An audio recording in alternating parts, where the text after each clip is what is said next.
Hello! Welcome to Male Fuzz TV Live. It is Saturday night. It is a overdue live stream, and we're paying off some debt in more ways than one tonight. But a goal was hit to watch Quigley, watch party style, and that is what we're going to do. Hey, Renegade. So that is the main plan for tonight. So we're going to do that. I was going to do the next treasure hunt movie, but Quigley is on Tubi, which we can all watch together easily through Cast in sync, which is cool. And stuff comes and goes from Tubi quite often, so I want to just make sure and get it out of the way, because when I looked to see where else you could get Quigley, it was pretty slim pickings. So let's do that first. We're going to do that tonight. And I also have a small other plan as well. Do I have any good text boxes that I could just use? Hey Cindy. Welcome, welcome. What's this? Oh, here we go, yeah. I forgot I used to have this. Obviously that can go away.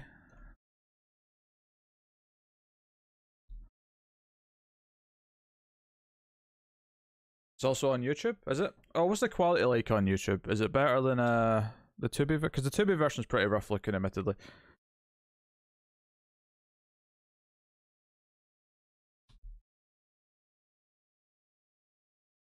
I'll leave that there, and then I'll explain when people ask. Let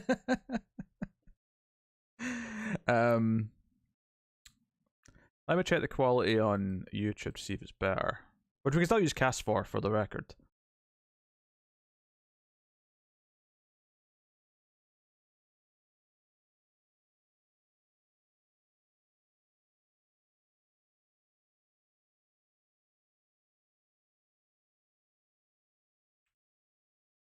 Well, yes, I'm sure. Yes. Oh, plain audio. Did I mute that? I did mute that. Okay. This. No, the quality is the exact same. That's a shame. Oh well. Regardless, we'll still be using Cast. You saw Tenet? Cool. Yeah, it's the same quality on YouTube and Tubi, unfortunately. Which is a shame, because I know there's a Blu-ray, so I know there's a high quality version out there, which upsets me a little bit, but hey, it is what it is. We'll get to that in a little bit. I can unmute desktop audio for a little while. But welcome, welcome, welcome.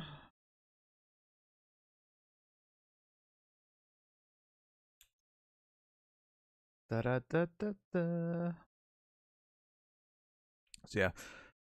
Source doesn't really matter then. Either way, I'm going to put it up through Cast so people can just join that at their leisure. Tenet.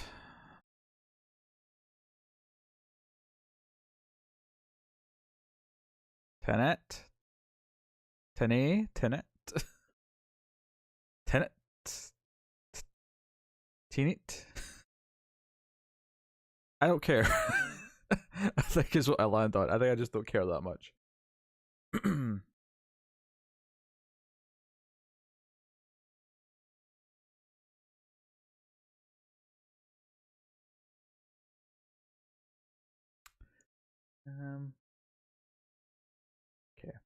Okay. Okay.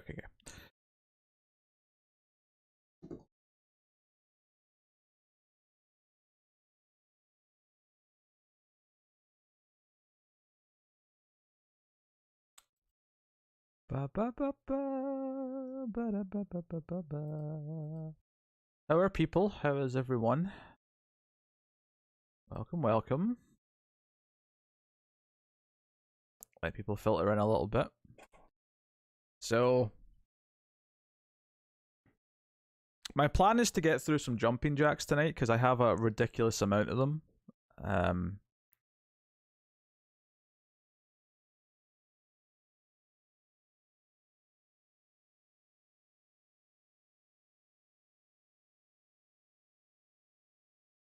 Okay, I have how many have I got? 625 jumping jacks.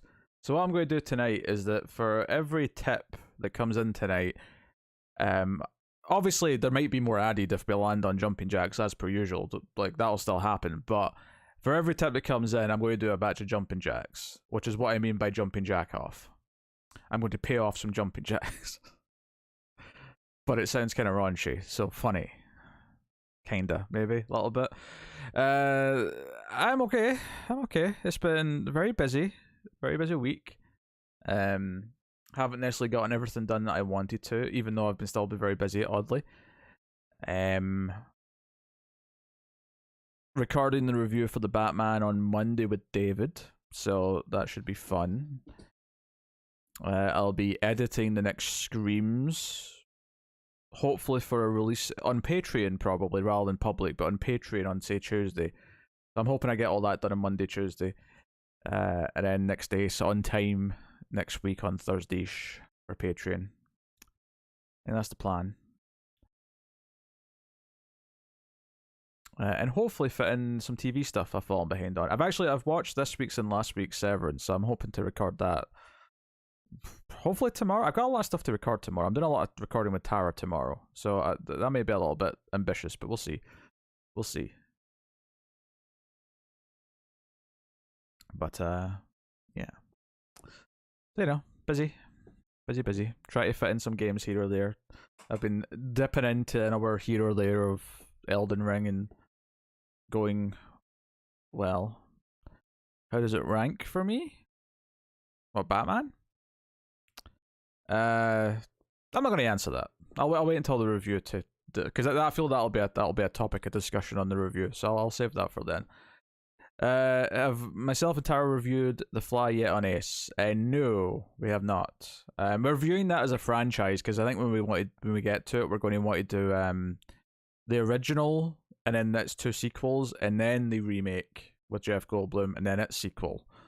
So we're kind of viewing that as a 5-movie franchise.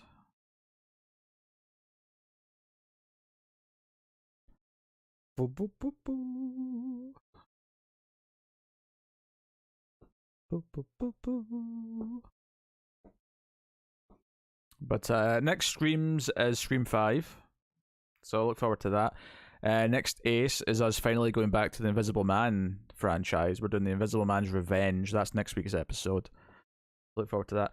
And then it's the vote winner, and then we're on to the theme month April episodes, which should be a good time. Because April is 90s alien movie month. Obviously capped off at the end by Alien 3 for Alien Day. But at first I just suggested to Tara we could do a 90s month or an Alien month. Like not Alien the franchise, but other just random Alien movies. And she said, what about Alien 90s month? And I went, is there enough like choices for that? And then there was. So because there had to be like 3 other movies, or there had to be 2 other movies that we could do, and then like 4 we could put in a vote.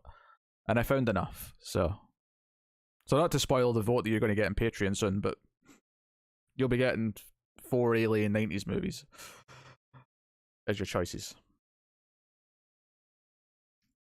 I've not seen all. I've seen the original Fly, I've seen the Goldblum one, and I've seen the sequel to the Goldblum one. I've never seen the sequels to the original one, I don't think. So there'll be some new stuff to discover when I go through those. And the sequel, honestly, the Jeff Goldblum one's the only one that I've seen more than once. And the other 2 that I have seen were a long time ago, so I feel like even those ones are going to be pretty fresh for me. Wesker's hyper. I fed the cats before the stream. There was a little bit of musical chairs with the dish bowls because some cats wanted some flavors and not others, so I had to move things around till they all started eating, and they did, but it took a little bit of effort, more than it should have done.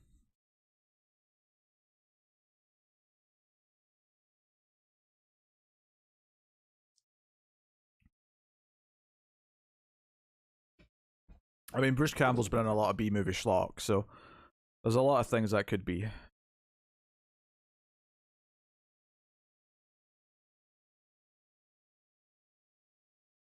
Cats are chasing each other. It's somewhat distracting. Ah. So. Ooh. What's a firefly? I just gave you food. You had food. You were happy.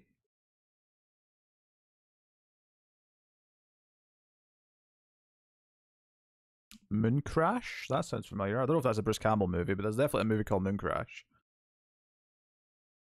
Oh, there you go. That's what Bob is thinking. What is it?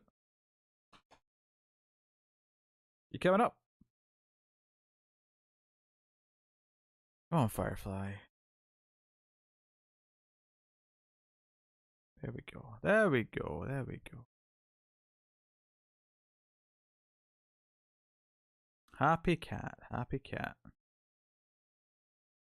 Always wants attention when the streaming starts.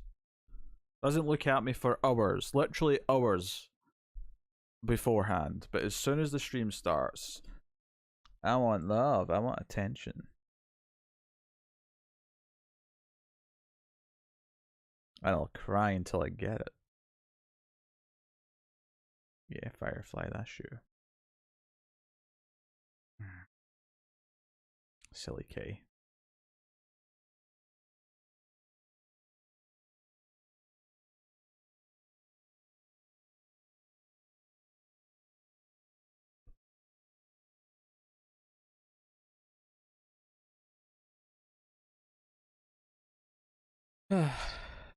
So yes, all goes to plan. You should have a Screams and Ace and the Batman review all next week in the movie channel, which is cool. And I will do those top 10s that I owe on streams. Maybe I'll do one tonight if I'm feeling up to it afterwards.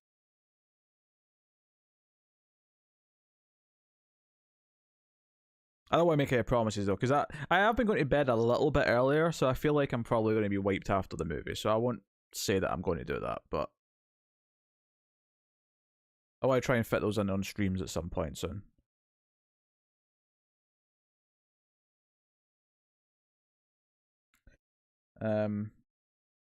There could potentially be a couple of extra streams in the next couple of weeks because me and Tim are not recording. One of the reasons why I've been so limited on stream time the last 2 weeks is because Tim was taking like 2 weeks off. We did double nights in this week and last week, so that's why this week and last week it was like Saturday's the only night I can stream. So it should be a bit more loosey goosey next couple of weeks. Not that I'm going to fill all the nights. I mean, I need some nights off, but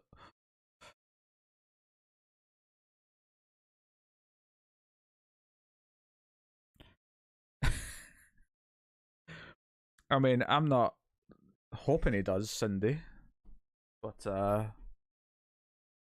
it's good to know he's got a fan base for it.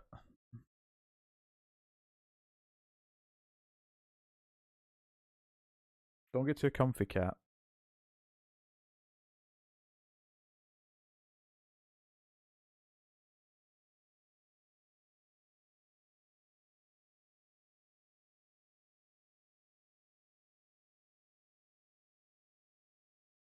Terminal Invasion.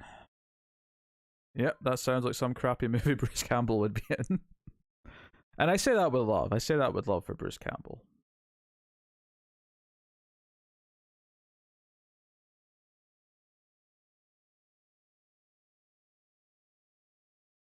Firefly.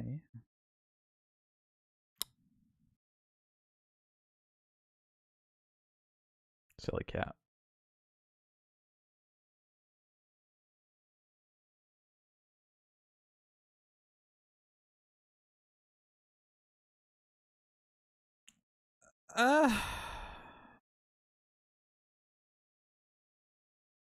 It would with the Riddler. Oh, you're saying it would fit the Riddler's aesthetic. I mean, if he's got a gimp mask, he could wear that to tie him with the Riddler. Especially if he's willing to like paint a green question mark on it or something.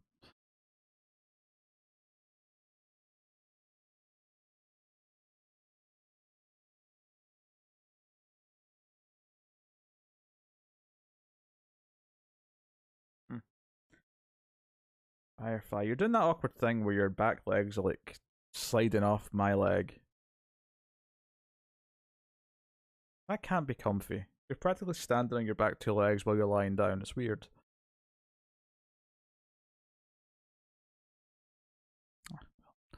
Cat doesn't seem to mind, so I'll just let it go.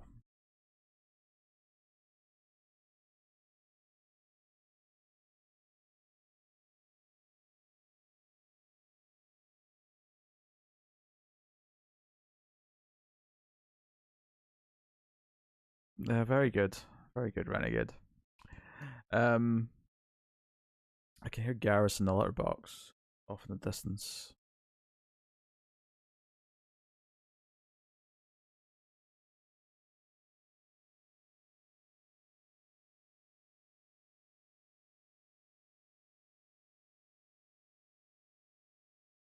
I don't think it was a poop. I didn't hear any pooping.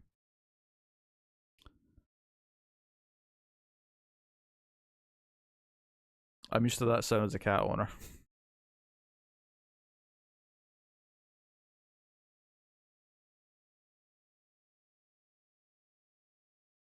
I'm just giving some others a chance to appear before we start the movie. I suspect a couple of other regulars will grace us with their appearance.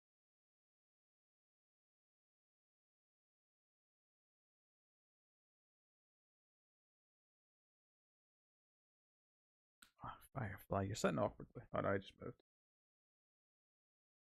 I always do that thing where you go to like just slightly adjust and they just think it's time to move. They just jump immediately. Someone said they blame WB for their duct tape fetish now. Well, it's like the Dean and community. Sometimes you hope that it doesn't awaken something in you. Like Connor when he watched Cats.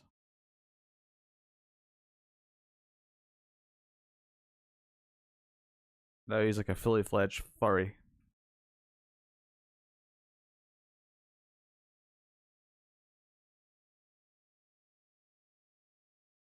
You're looking at Firefly. Don't judge me.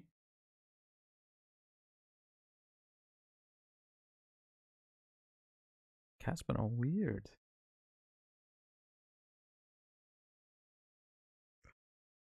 So yeah, short-term plans on stream. What have we got? We got 3 treasure movies still to do. Fool's Gold is going to be the first one that we're going to tackle. So that'll be a stream soon. Probably not the next stream because, well, depends if I stream on Monday. But obviously Tuesday will be the gaming stream again, the weekly gaming stream.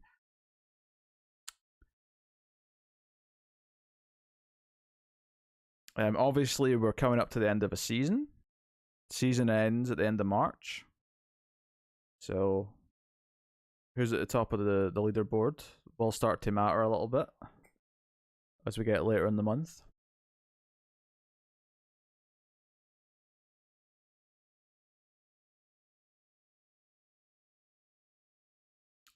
And potentially there'll be an Elsa birthday movie to watch. 3 or 4, I think. Yeah, I've got it noted down. Hold on, where's my sticky note?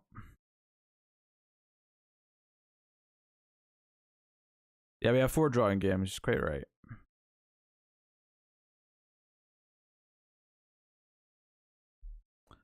And technically, I still owe you Manus at some point. that one will probably keep getting pushed back for a while. Everything else will take priority. Like, we have to run out of everything else we need to do before I'll be like, fine, we're doing Manos the Hands of Fate. that's stay at the bottom of the list.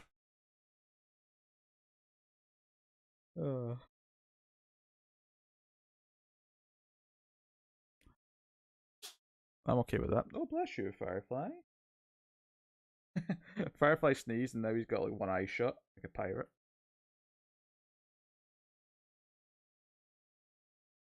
Sneeze really took it out of him. Now he's cleaning himself. He's like, oh god, I need to fix myself up. I'm a wreck.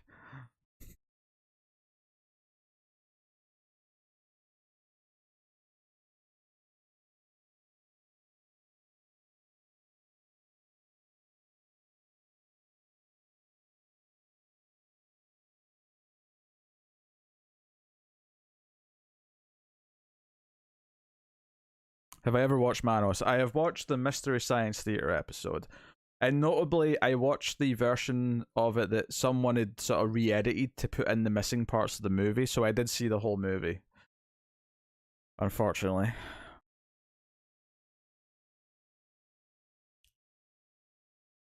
Their commentary obviously made it more bearable, but I mean, it's pretty rough. Like, nothing happens.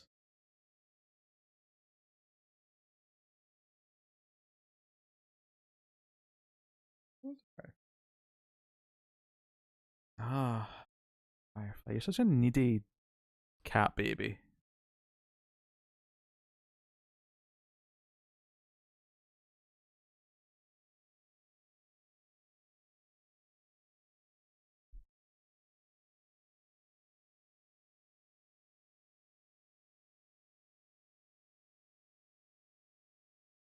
There's a movie called The Fuzz.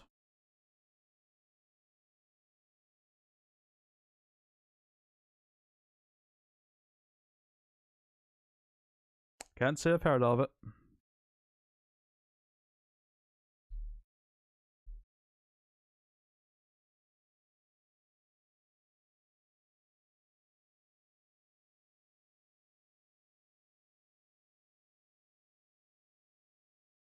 Nope, news to me. It looks terrible.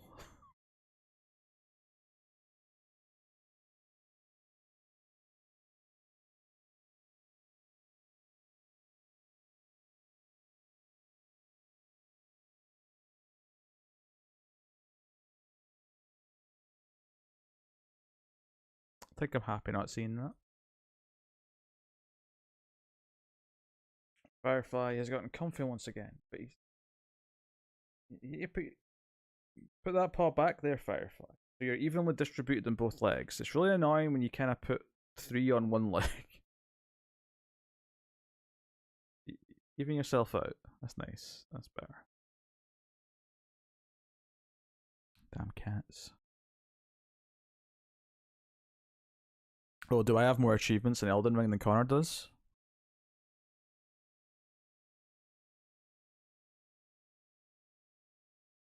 I might do. I've got at least one that he doesn't have.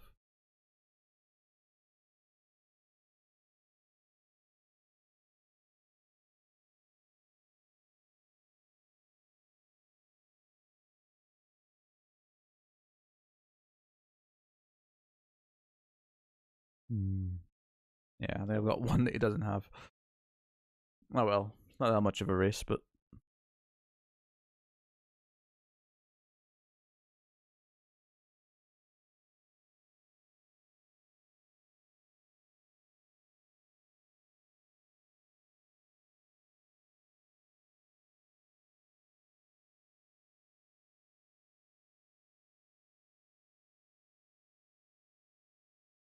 hmm. I forgot there was a male fuzz group on Steam. I forgot that was a thing that you could even do on Steam. Apparently, I made this one day like 5, 6 years ago and forgot that it existed. Huh.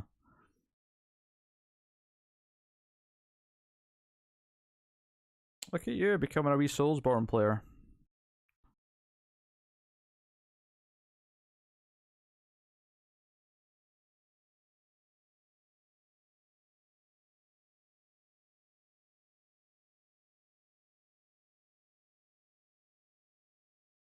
Oh. I just haven't had the time to properly sink into Elden Ring. I get an hour here or there to like play it, but and it's annoying that I'm kind of annoyingly tempted to get the new wrestling game. Not that it's probably that great necessarily, but I've not had one in a while. The last one I bought was 2017. I didn't even really play that one. I got that dirt cheap, like really late. And the problem is that would be fine for me, except for the fact that they turn off the servers, so you can't download the creations anymore after a couple of years. So you kind of need to be on the new one.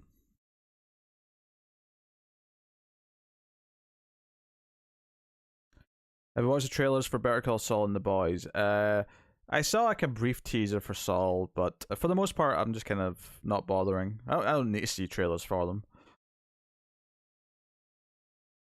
I'm already hyped for both, so good. And Saul's pretty soon. Saul's like the first half of Saul's in April. And the second half isn't as bad as I assumed there was going to be like a year between like the two halves, like Breaking Bad, but I'm pretty sure they said the second half starts in July, which can't be that much of a gap after the end of the first half. If there's like say 6 episodes in the first half, then that takes us up to early June probably. I don't know, Bob. I'm giving people a chance to fill her in.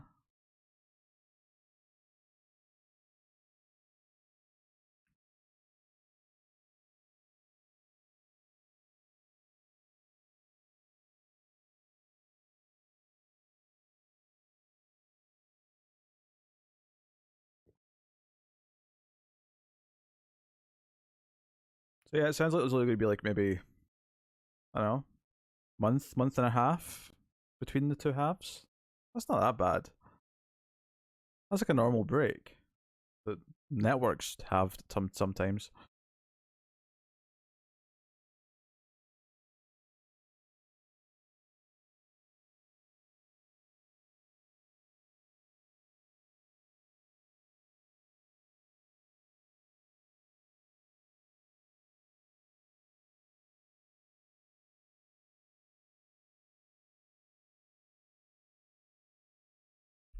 Could just be post production. Um, Although I did see someone say it was more of a sneaky thing where they want to be eligible for 2 Emmy seasons. I don't know when the cutoff is, but I saw someone say that because of where the break is, it means it'll be eligible for Emmys in 2 different years. I don't know if that's true. I've not checked. But if they're wanting like Bob Odenkirk to get nominated for Best Actor and stuff, he may get 2 chances from one season because of the split. But I didn't actually corroborate that and see if it was true.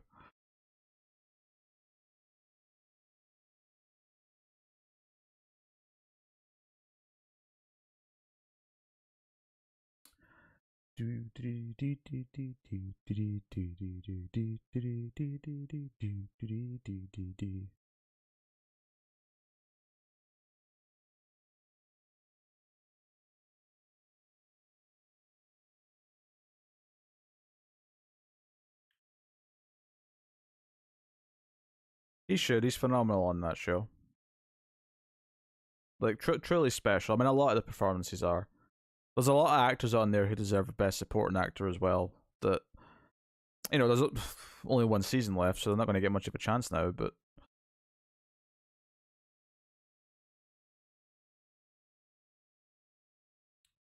like, there's definitely been like season 1. I would have said Mike deserved a supporting nom. Kim's probably deserved it a couple of different seasons. Chuck deserved it probably in 1 or 2 of the seasons earlier on. So it's a shame that I don't think it's really happened. Firefly.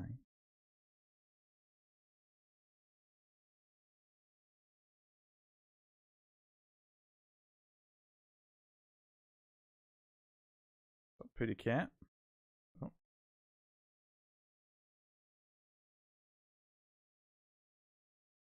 Not satisfied with the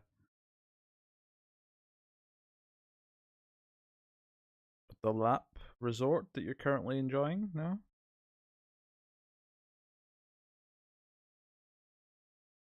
Oh, he's purring away. Oh. Oh.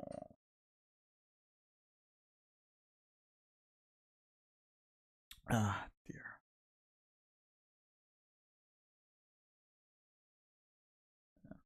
Actually, the comics podcast up quite sharpish tonight.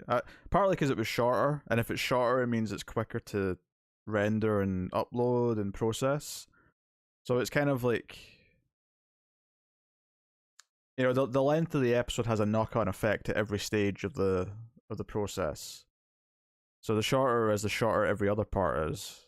So it was up fairly quickly. And I waited like half an hour before I started even doing anything with it. Because I knew it'd be quicker. So I didn't rush like I usually do. Because sometimes I'd still be waiting for it to be ready to publish on Patreon.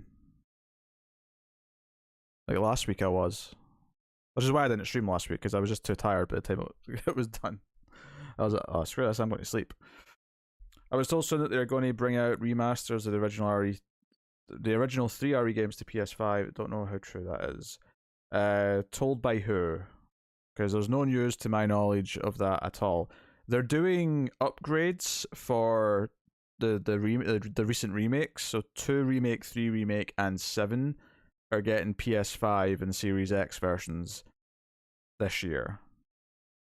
But nothing about the original 3 games, to my knowledge. I feel like I'd have heard about that though. It's the sort of thing I pay attention to. A GameStop worker? It's probably bullshit then. Which is not to give a slight to all employees at GameStop, but that doesn't give him any inside knowledge. Firefly, get up. You're being too awkward the way you're sitting on me. The lap is closed. Hear me, Firefly? The lap is closed.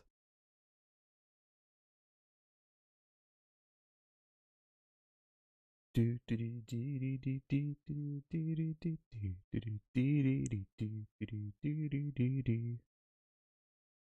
I started the stream too early. Maybe too many of the regulars aren't likely to appear until after a certain time. Oh. Which is a good point, actually. For the next week or two, everything's going to be an hour earlier for me. Or an hour later for you, depending. Because your daylight savings kick in before ours does.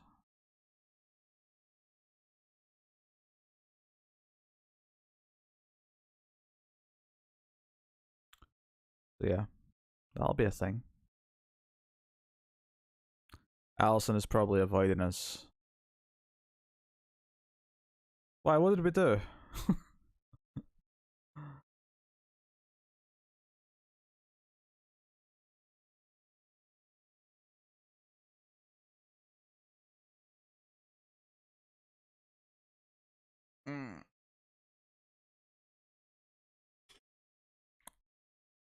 She's anti-Busey. Ah. That's just being a spoiled sport.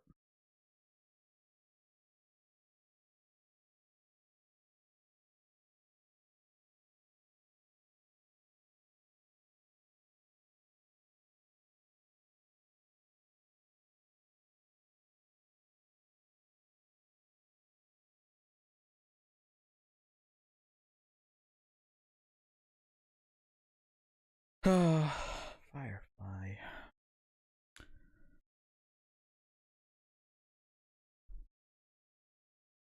I'm just seeing if there's been any interesting news. Yeah, I did watch the state of play that was this week. Nothing exciting happened on it though, really.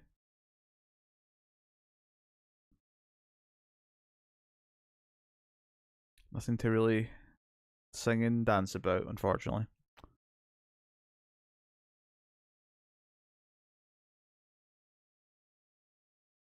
What? Firefly. Be gone.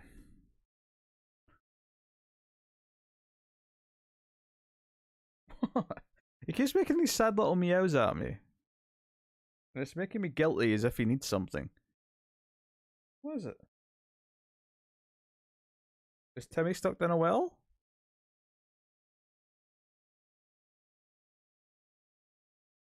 Hmm?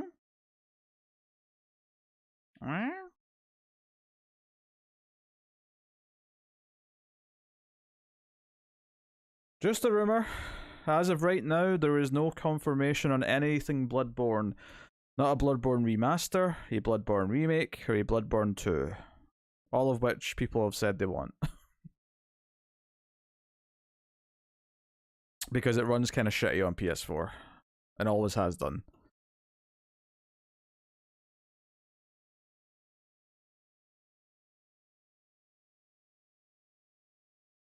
But it certainly wouldn't shock me to see them do something with it at some point. But they've been very quiet on the Bloodborne front.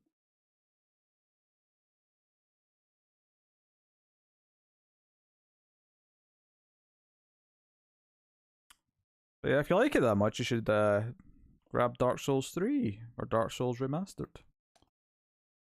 And it's a little bit different. It's not as quick combat wise. You've got a shield, so you don't have the gun. You don't have the there's a few different things. Why would he get a remake? It's like 6 years old. I mean, that's a good question, but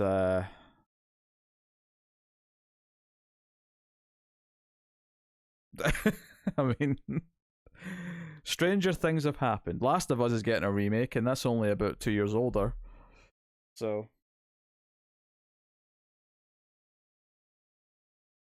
and I do question how much of a remake that is going to be. It could be more of a remaster, but it has enough new textures and stuff that they're calling it a remake. So I don't know, but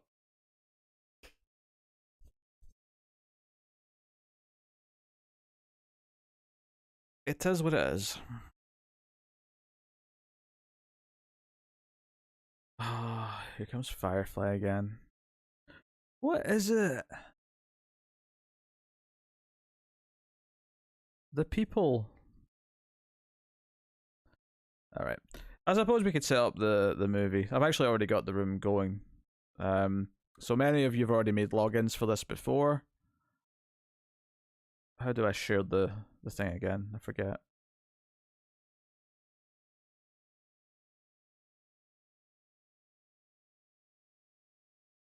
How do I?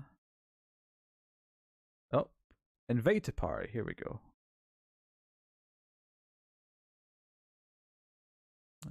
Share link. Okay. So if you click on that link, should you wish, yeah, no worries. Yeah, I'll count us in as well for anyone who doesn't want to use Cast. But if you would like to use Cast, so that you can just don't have to click play, then click on that link and use that to watch.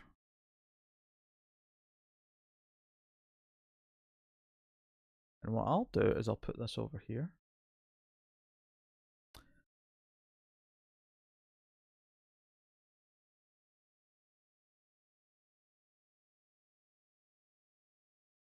I'll mute desktop audio because I can't broadcast the movie audio now, can I? And I'll get my headphones at the ready.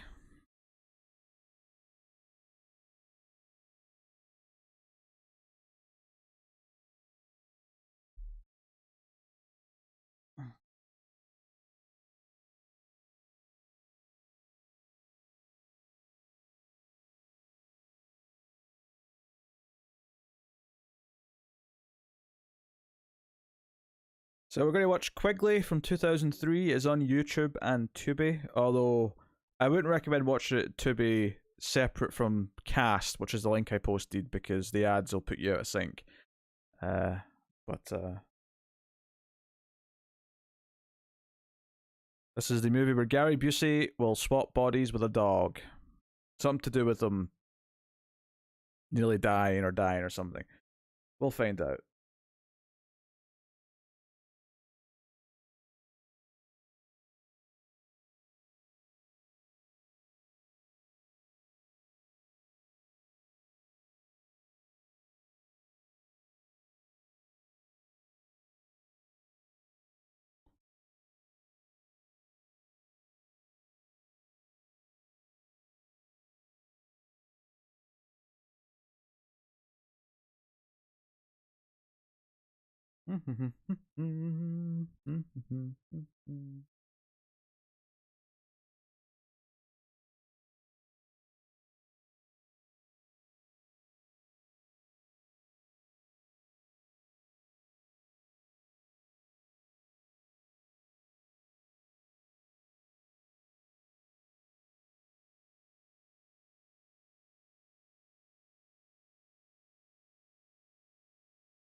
All right.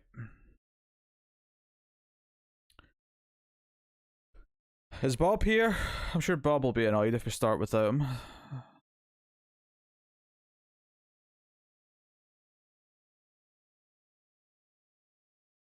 Oh, there's Bob.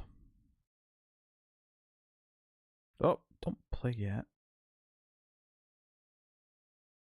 Whenever I drag it back to the start, it just starts playing. Alright, so pause the movie at 0. We're watching Quigley from 2003. It is on YouTube. You can click the cast link if you want to just let me hit play for you and join up that way, or you can just sync it up on YouTube yourself by pausing at 0. I'm going to count down 3, 2, 1 and press play. I should probably get a... I don't really need the timer as much, because if people really want to jump in, they can just get the cast link. That makes sense. Okay.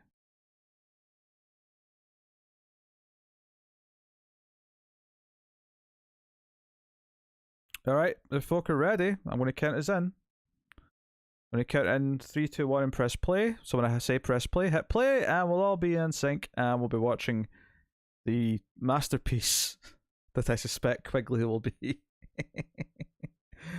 Alright.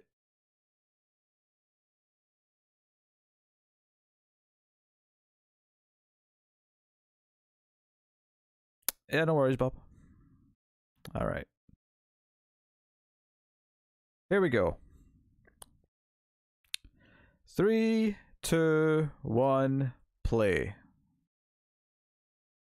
Oh, there's a cartoon. We got like really low budget looking cartoon images of dog.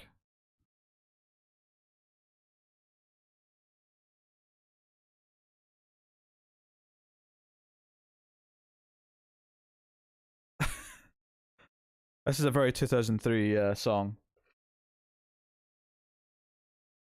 The fact that the director of The Black Coat's Daughter and Gretel and Hansel is an actor in this is hilarious to me.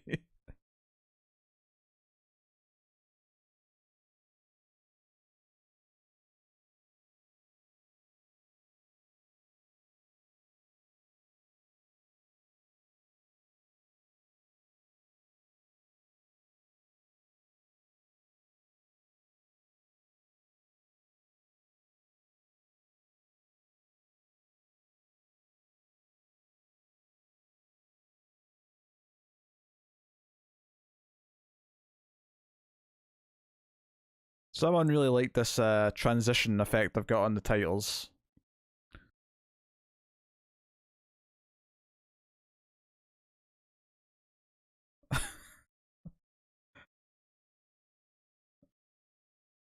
What's for the horror movie music is playing as Gary Busey looks at a dog. The image is slightly stretched as well. It's horizontally a little bit stretched. You can't banana peel slip on dog poop.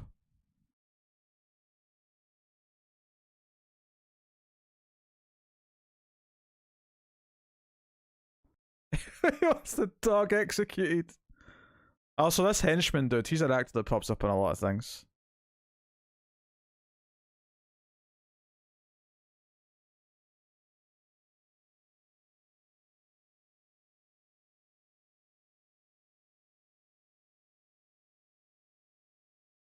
The sound the sound recording in this scene's quite bad. Sounds really low budget and amateur.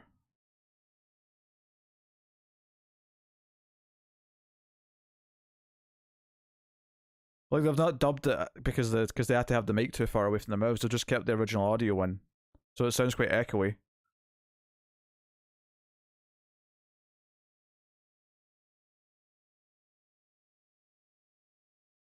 I don't think Gary Busey's been fresh in about 40 years.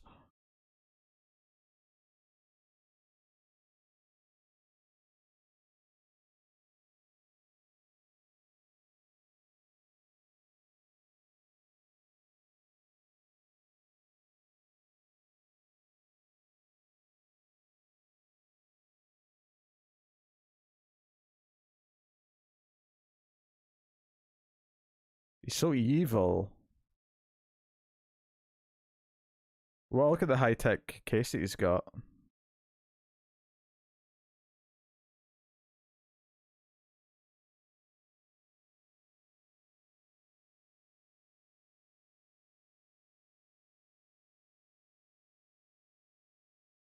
I mean, it's from 2003, but I see what you mean.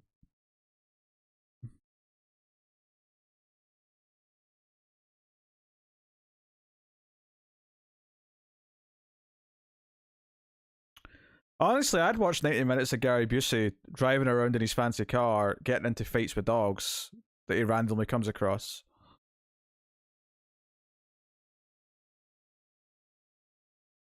He's listening to himself on CD.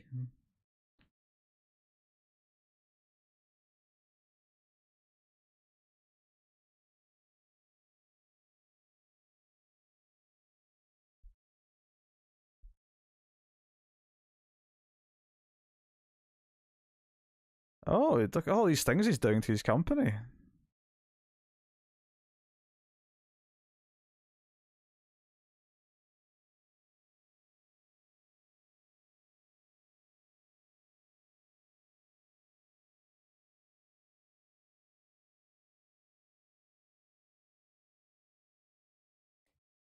I don't know if I believe he would swerve to miss the dog.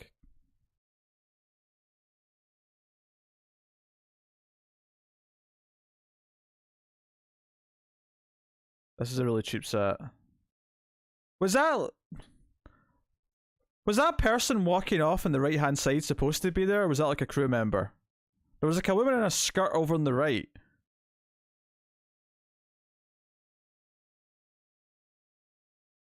And this set is cheap as shit. This is like a really cheap kids TV show from like a Saturday morning like thing.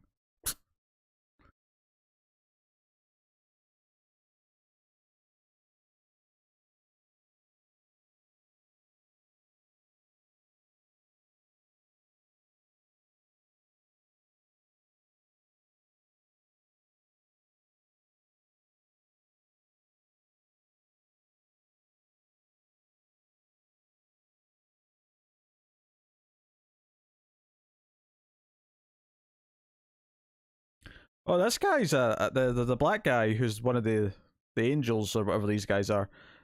He's an actor that I've seen pop up in things. He was in Babylon 5 for an episode.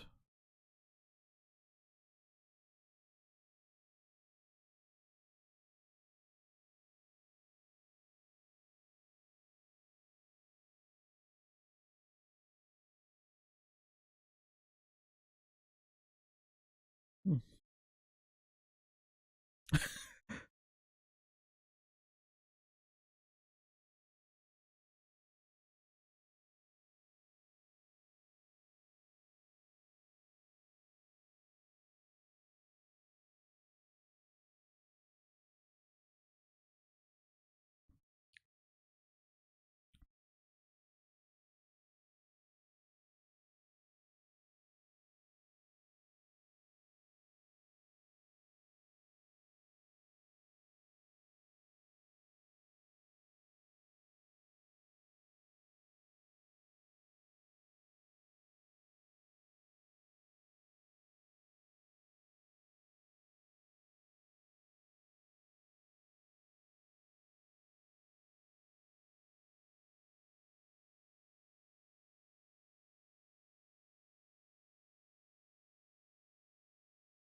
Dogs are always in a hurry, which is totally not true.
He did just give an order to like never not have any animals at the workplace, right? So he's kind of made himself a.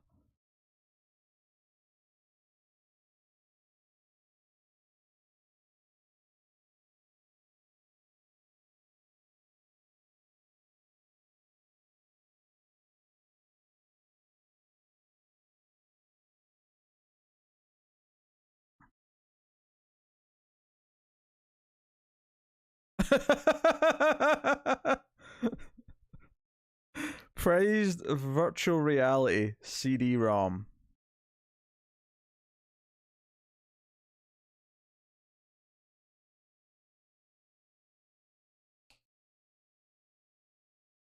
I haven't heard this phrase CD-ROM in such a long time either.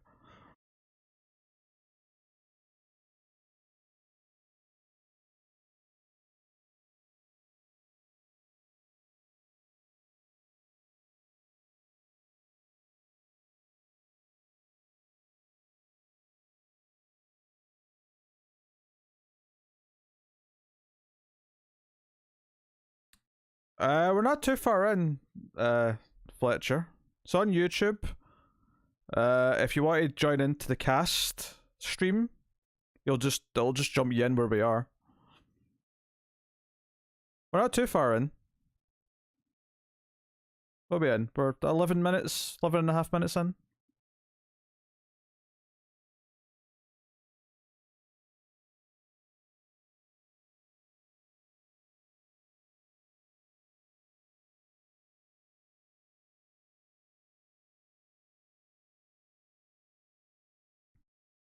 Shoot, I missed it. It's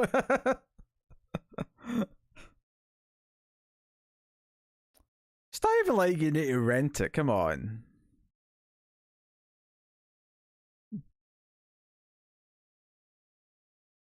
Why do we have a German janitor now? What's going on here?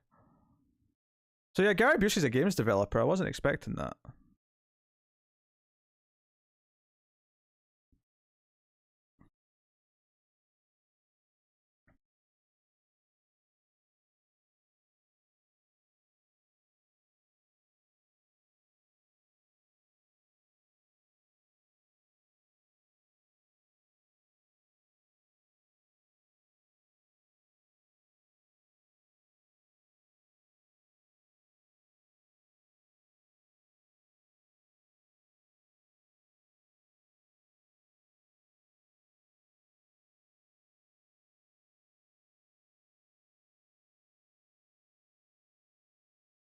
It's just a watch party thing for YouTube and Tubi, Fletcher.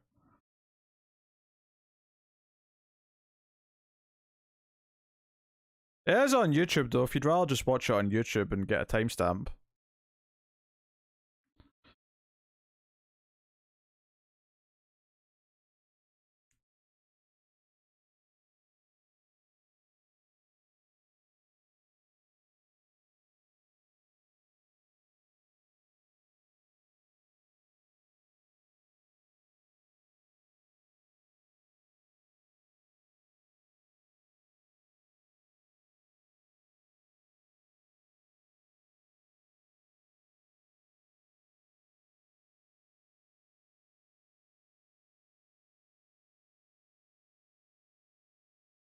So don't do all the evil budget cuts that you were going to do then.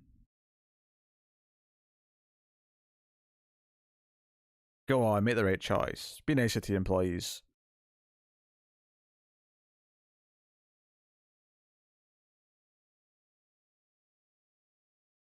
The company's next big thing is on one CD-ROM.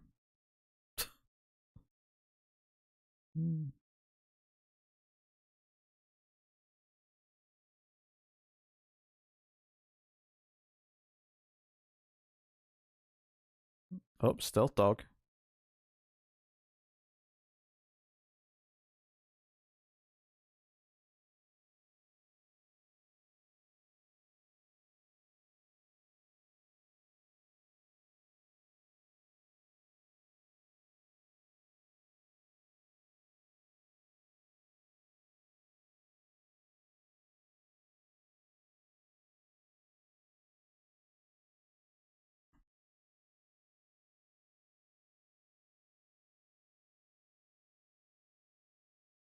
I don't know why Oz Perkins is hanging about. I thought he was leaving Busey Dog to go and do stuff on his own.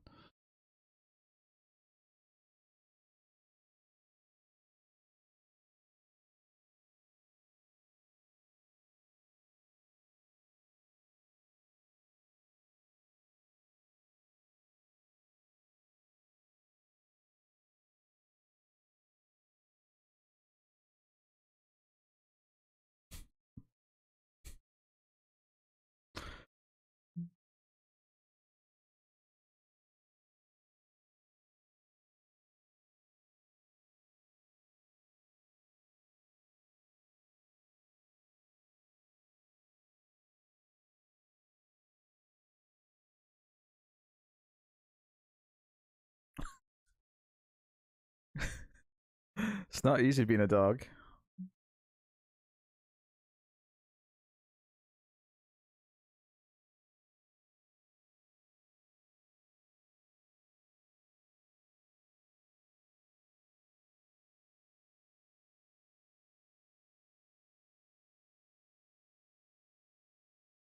So the angel he was just talking to is the only one who can see him is Gary Busey. Everyone else just sees the dog.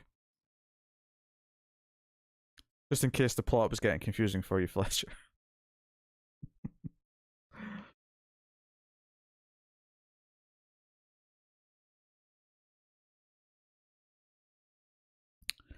Cindy was spearheading the desire for this one. Hey, Chris.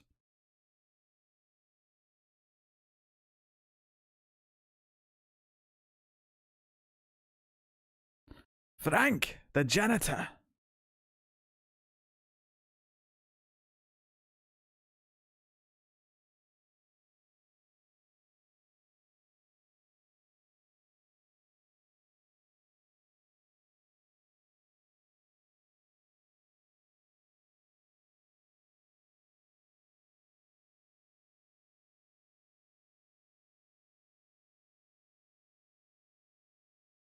No worries, Bob. Chris, you could just log out of the cast thing to watch this one. There's the link.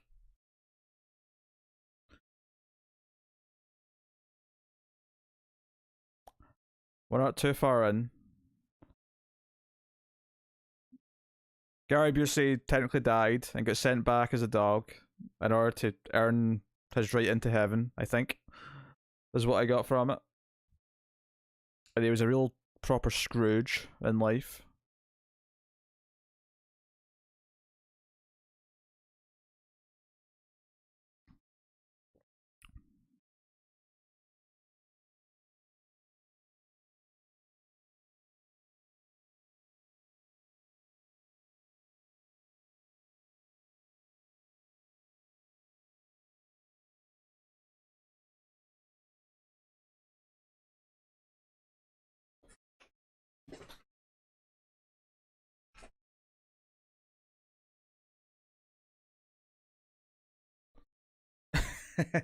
Nah, basically, it was just a way to work through some jumping jacks. Any tips tonight? I'll do a batch of the jumping jacks that are owed. It's not adding jumping jacks.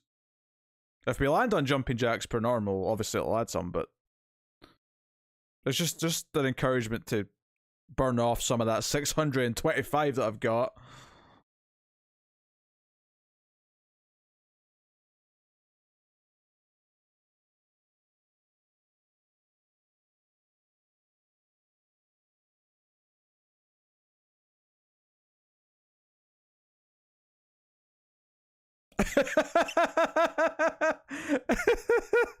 And women are like dogs. That was a line of dialogue.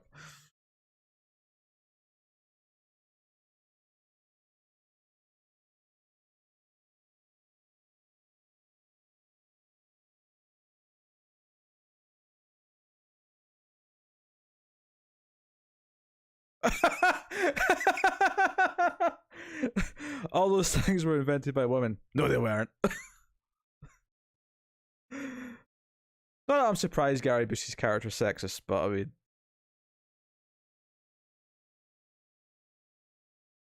the point blank, no, they weren't was quite funny. Hmm.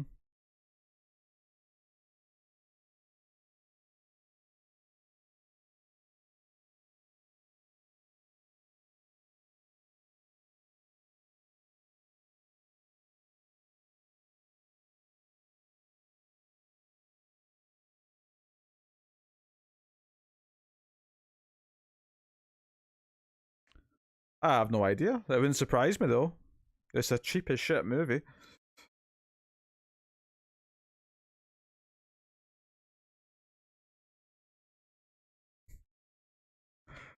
This guy's accent.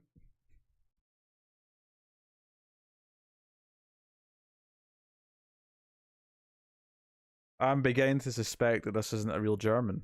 Just a sneaking suspicion.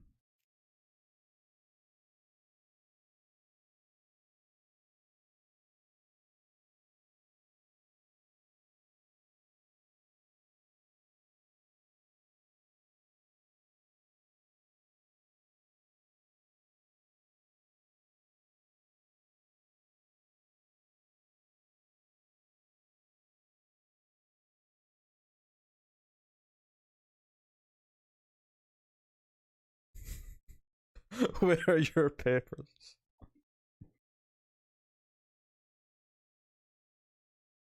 A wild animal.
Not to my knowledge, Bob. No.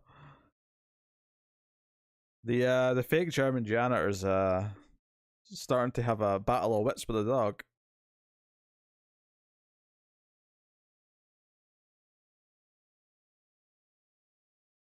This music's definitely from a sound library.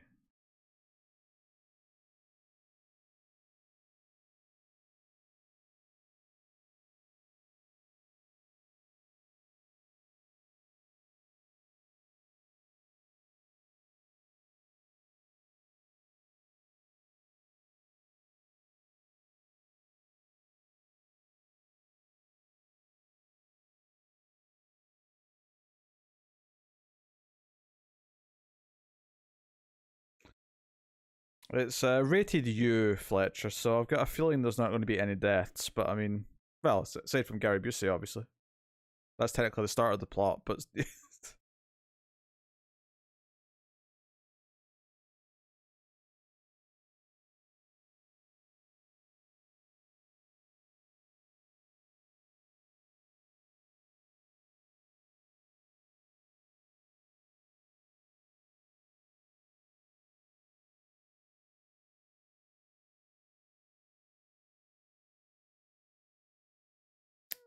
I don't know, coach. So I can't tell you.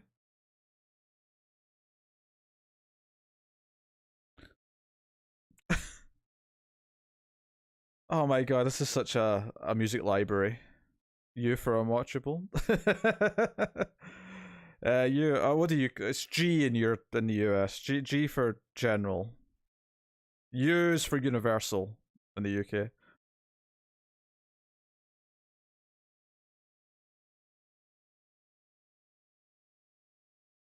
Fletcher doing trivia research.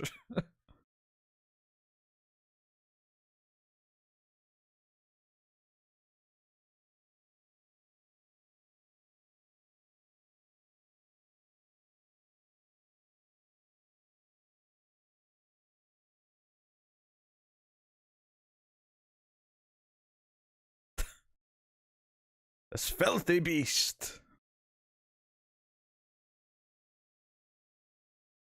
Yeah, talk about you, Firefly.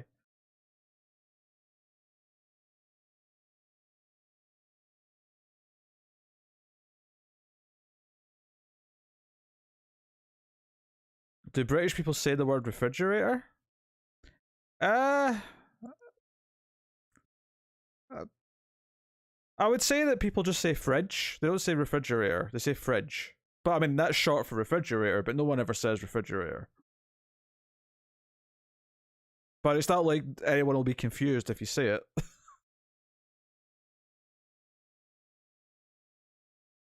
Why do you ask? Do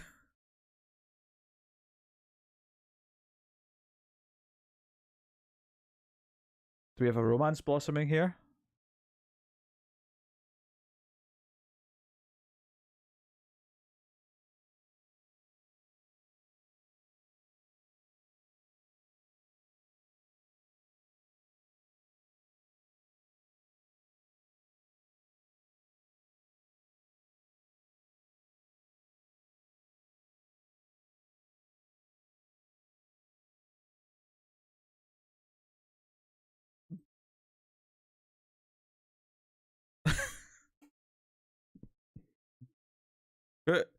A dog having the intelligence of Gary Busey means it has a slightly above average intelligence for a dog.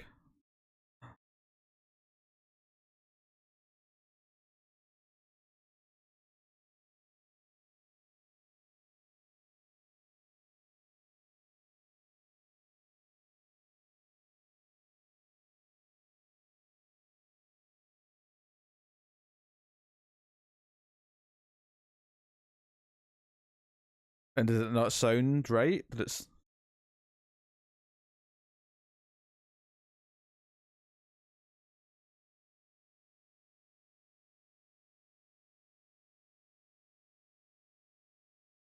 I suppose it's not commonly used. I mean, yeah, they would just say fridge. As far as getting something wrong goes in like a TV show or movie or whatever, it's not exactly something I would make that much of a fuss over.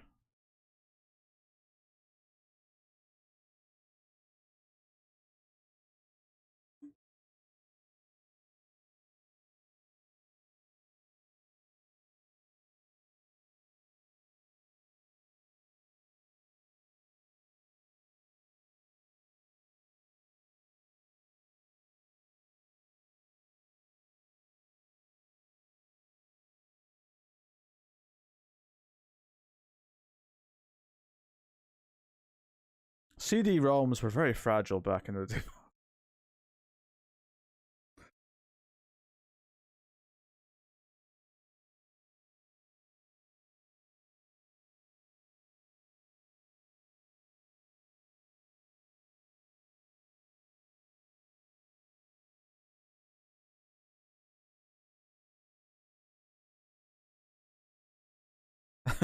And he's got a vendetta against the dog because he broke the CD. What?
I don't pet dogs.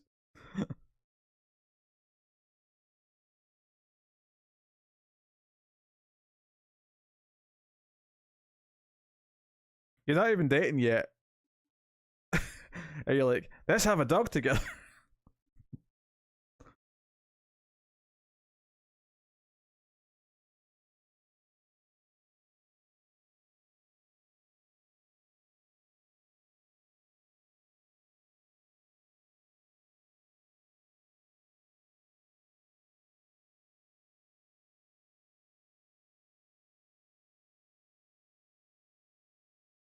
There's definitely some things I say in videos that most people in the UK wouldn't say.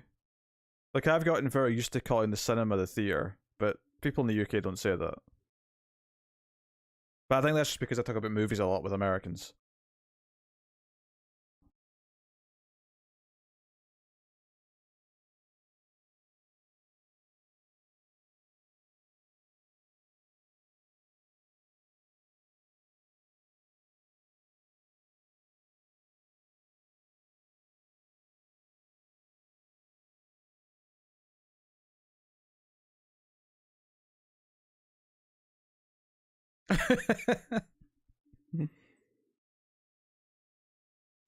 Oh, don't tell me they're going to actually figure it out.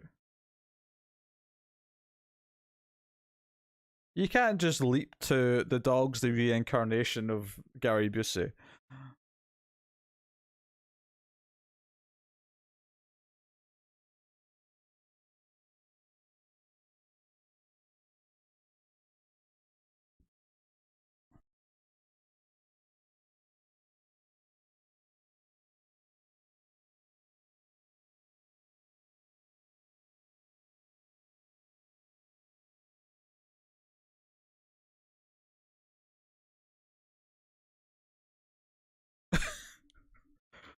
What?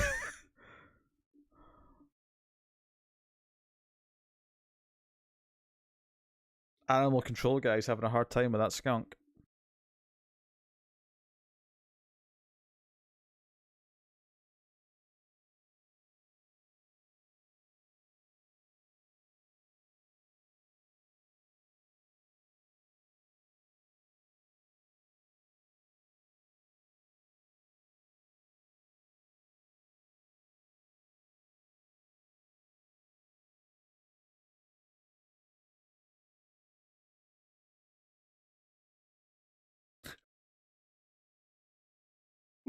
Pardon me.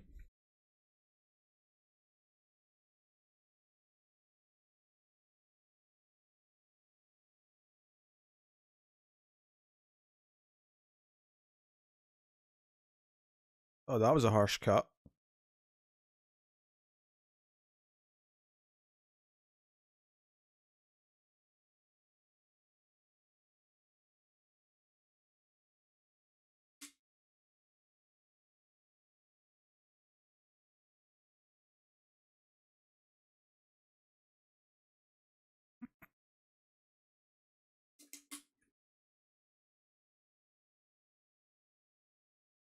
God, I'm not the only one who noticed that.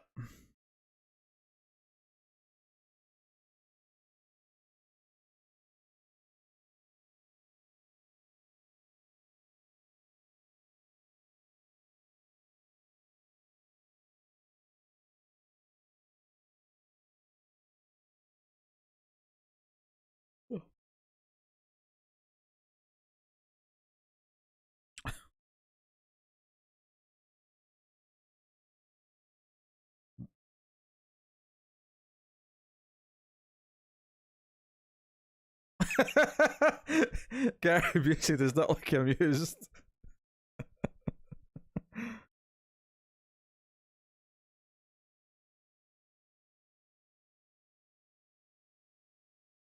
I think that was the movie, honestly, Fletcher.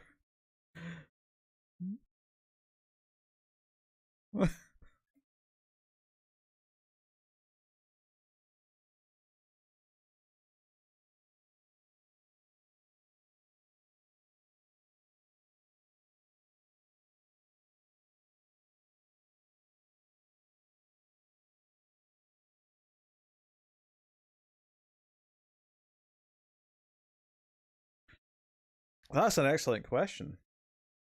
I wonder if the directors try to say something.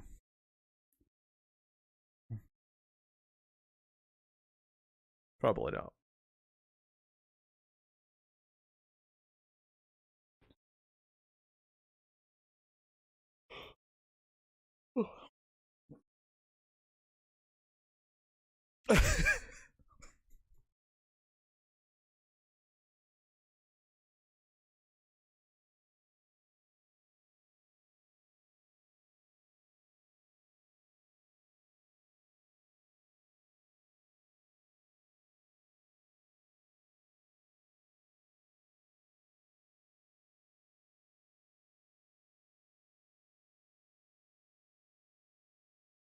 Not really Busey's fault.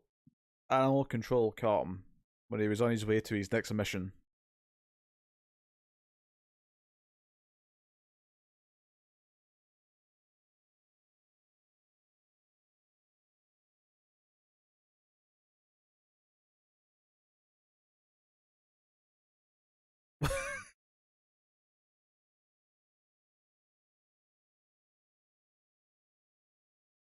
This is some really weird shots of Oz Perkins walking around.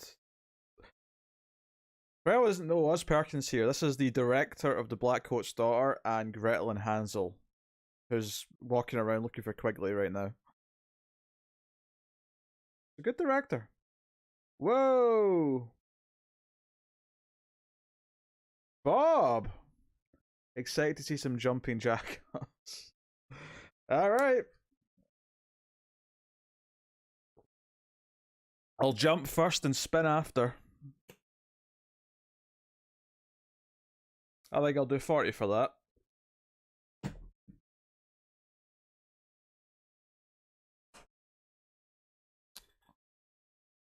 I'm sure I won't miss any important plot details in the meantime. I can still see it.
Garrus is staring at me. Why is he a referee now? What's going on?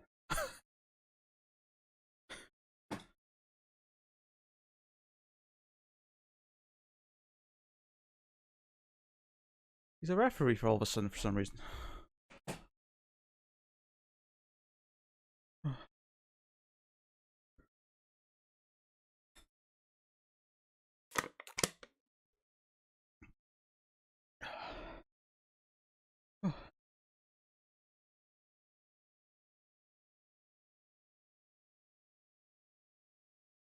So let's do 4 VIP spins for Bob. Oh. Not out of breath. Oh. I miss so much. I find that hard to believe. Alright, spin number 1.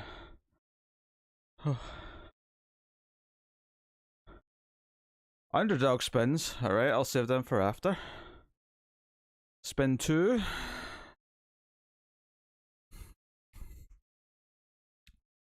Oh, piss off.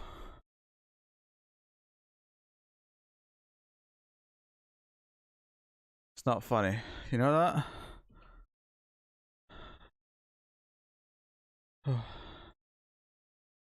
Alright, spin number 3.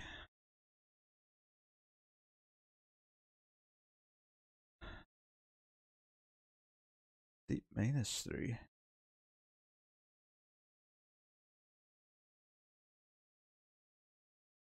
So much for points. Then spin number 4. -1. Not a good set of spins for points. Bob, you can give out 4 spins or take 4 points. Up to yourself. I'll do the underdog spins in the meantime.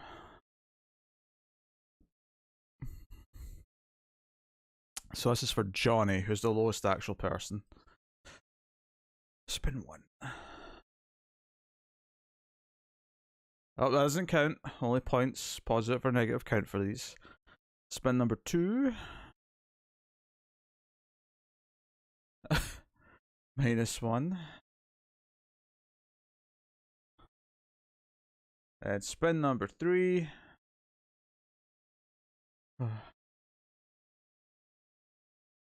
This doesn't count. You're taking 4 points, alright.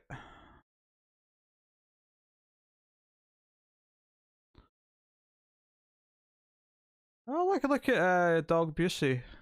Getting to know his niece.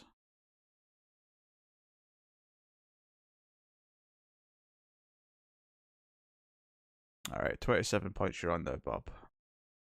Very, very good.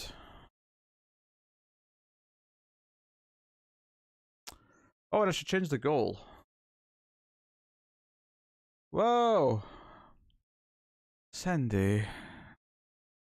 I've not even changed the goal yet, but okay. I'll do another 20. So hold on, let me take off what I've just done. Hold on. I did 40. So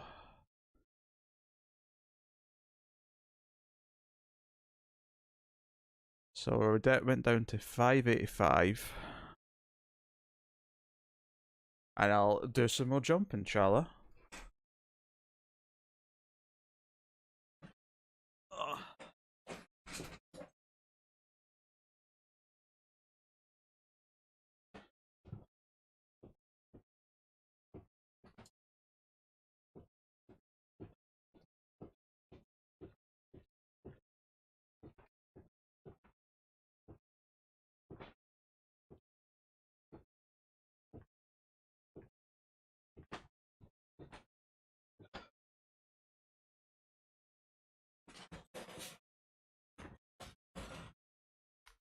Okay.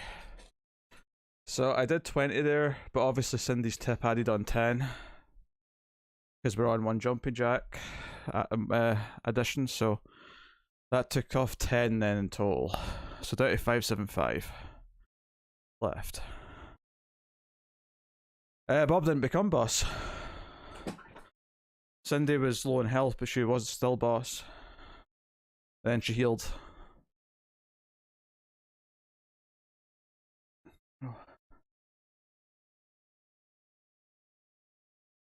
Oh, I need the spins for Cindy. Hang on.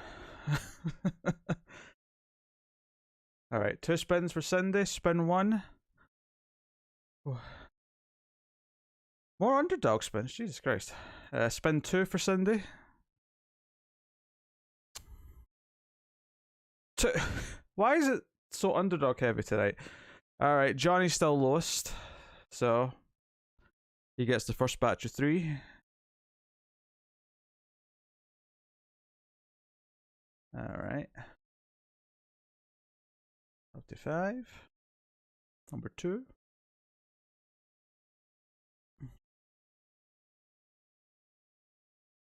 -1. And then spin 3. That doesn't count. Only points up or down for these underdog spins. So Johnny's still lowest. He gets the second batch of 3 underdog spins. Number 1. Oh geez, that's unlucky. Spin number 2.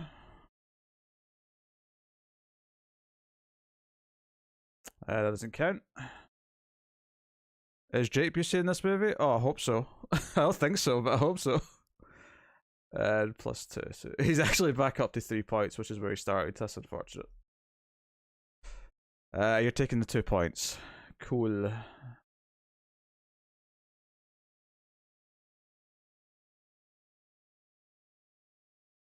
And he's gunning for points. Alright, I'll go to Streamlabs and change the goal. It's too soon for the next Twilight goal, so I'm not doing that.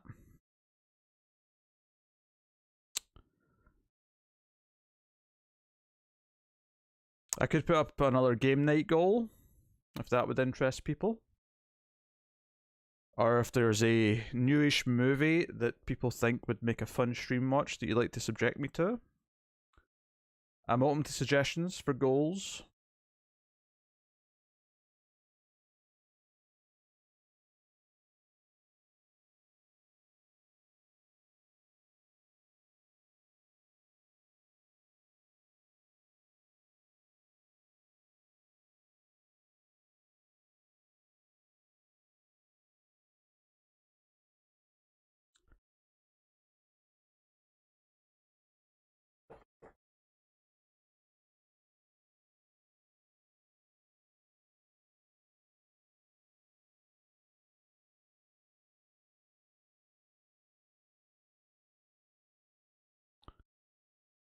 I'll wait for some other opinions, although Renegades voting for game night.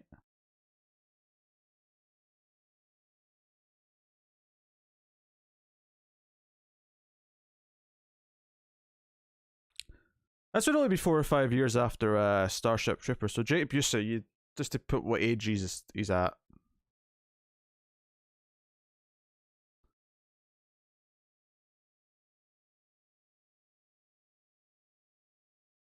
Second vote for game night.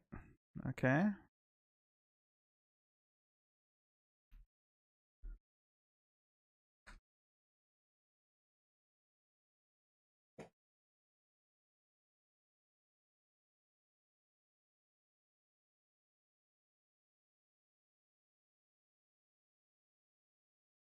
Yeah, this is from 2003. Believe it or not.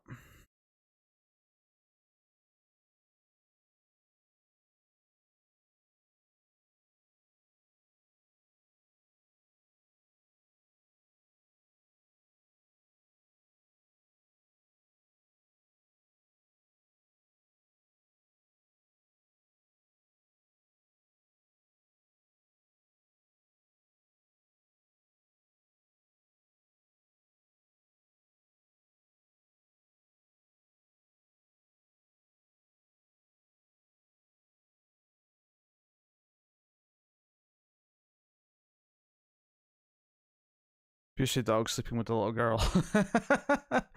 I mean, that's a dark way of looking at it, but sure. I need to pee. Oh, but he's turned out to Busey. I'll wait until he turns back out the dog.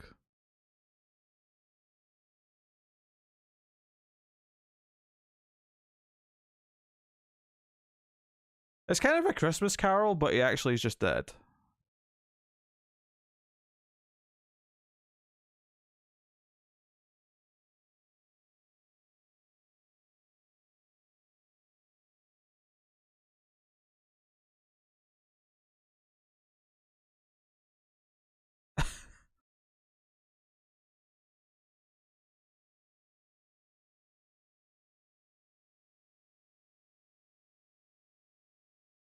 That's right. I'm at the bathroom. I will leave the movie playing. So I'll miss like a minute, but that's okay. I'll be back in a second.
back.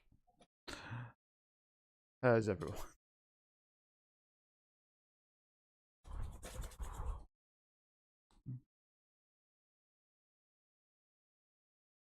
These kids think it's hilarious that their parents are kissing.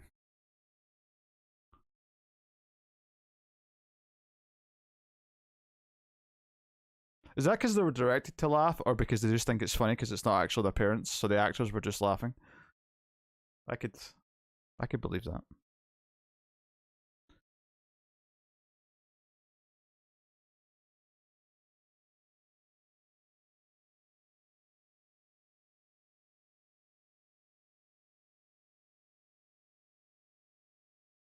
Is that like an advertising campaign for a drink that the girl's got on her wall?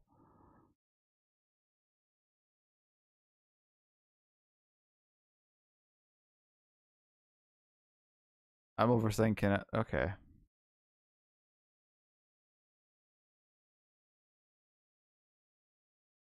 Is this a montage of her looking at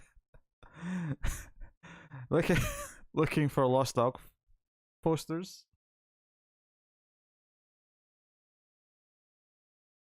That's what the props department and the set decoration department can get their hands on, you see.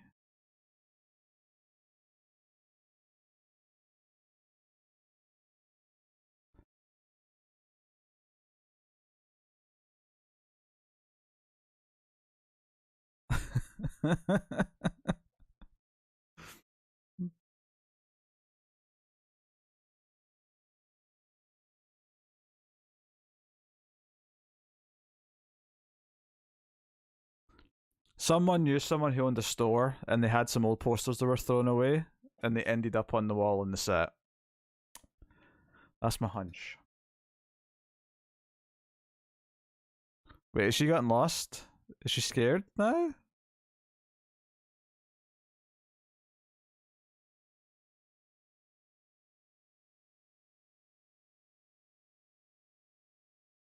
Gary Busey can sense it.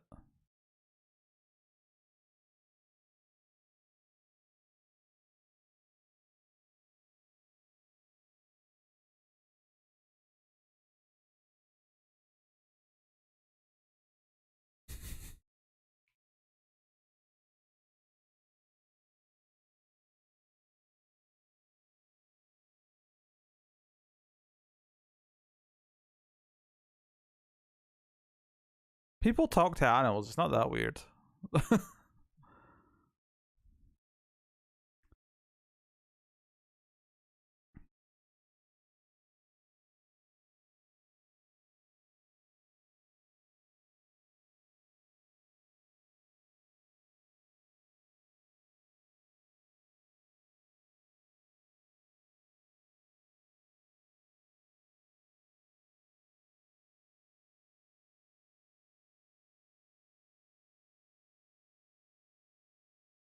It's not a thing here, Fletch, so I can answer that.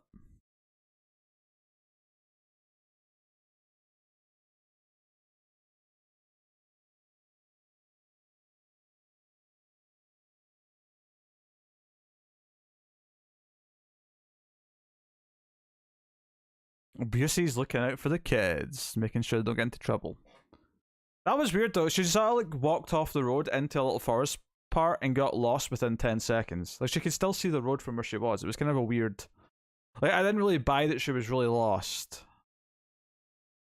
But it's not like some insidious person came up to her and started being creepy around.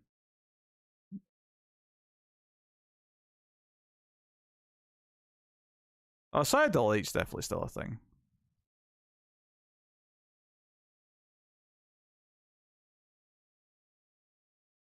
No question.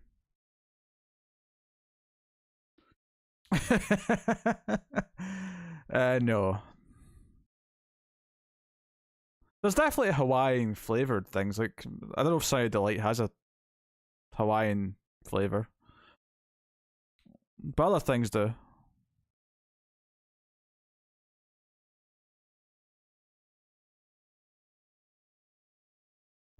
This mum's acting is leaving a little bit to be desired.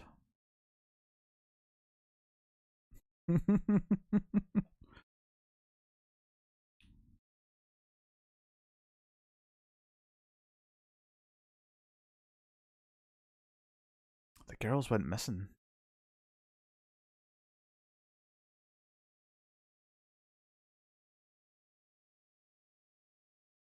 Dogs on the case. It's been suggesting different dogs movies throughout the movie. Yeah, in the corner. The first one was like some sort of dog caper movie.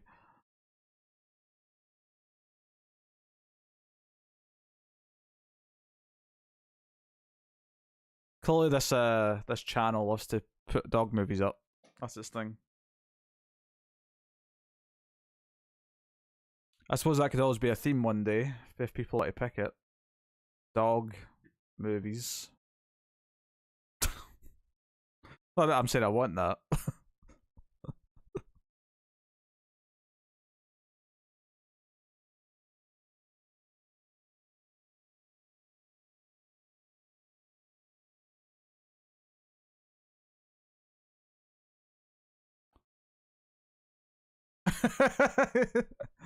Gary Busey's grilling out.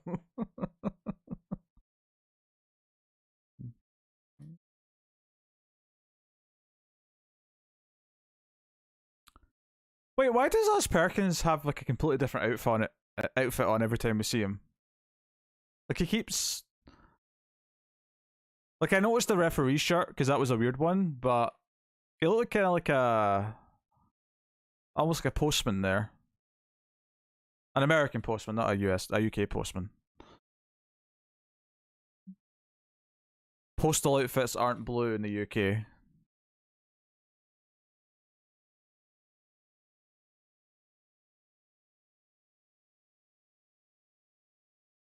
What music is this? Cheap music, Bob. It's cheap music.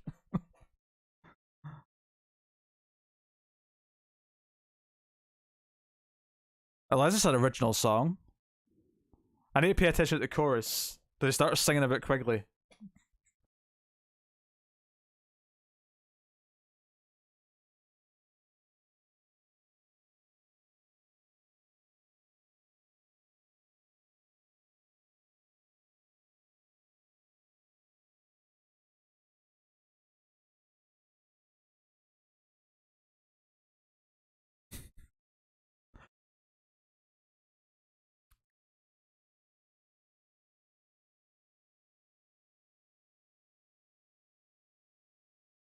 You mean bark? That's what I call music. I'm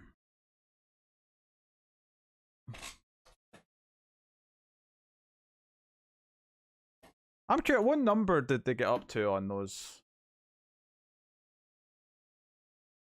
No, that's what I call music.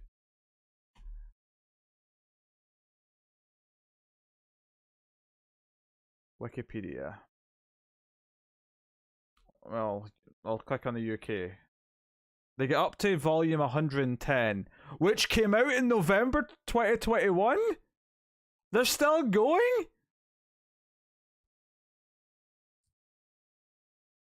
They're looking for the lost girl. She got lost like 5 feet off of the road. She's not like deep into the forest or anything like that. It's weird. These are still coming out. There was 3 editions in 2021, March, July, and November. So presumably there's going to be a new one in the next month or two.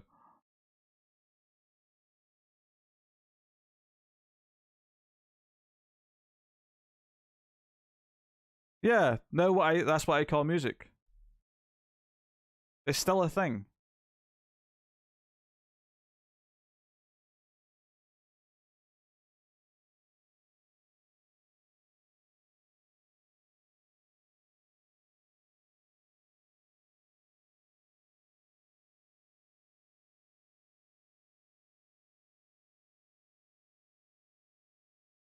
I have no idea.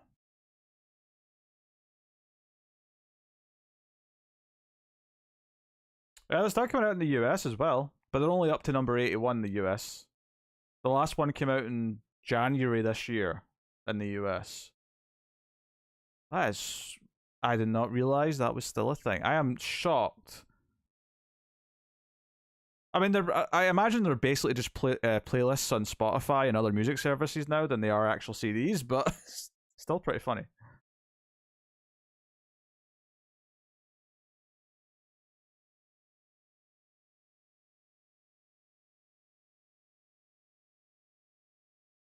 They started in 1983.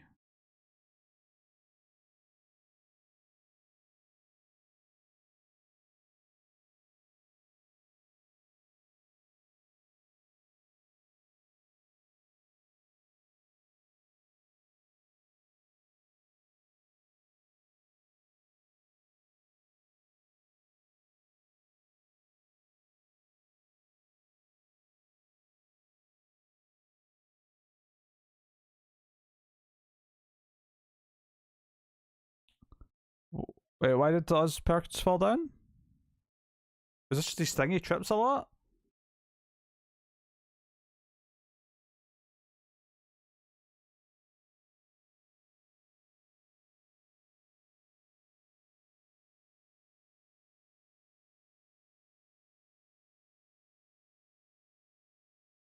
Oh, they've got a ton of spin off CDs as well.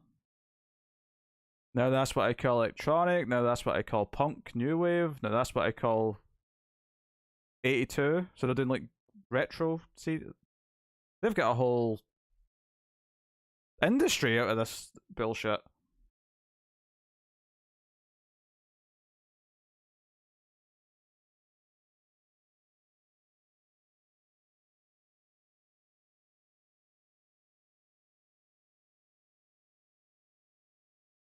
I don't recognize anything on the newest album.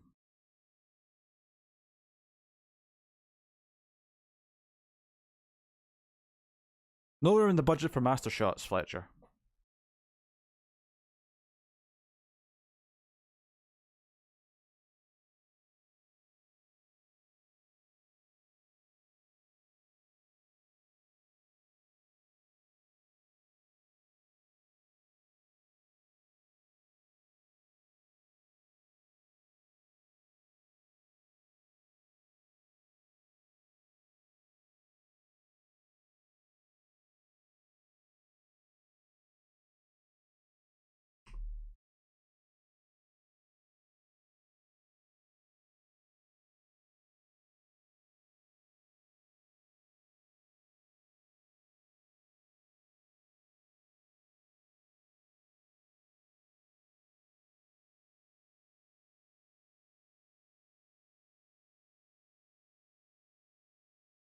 Busey will do it.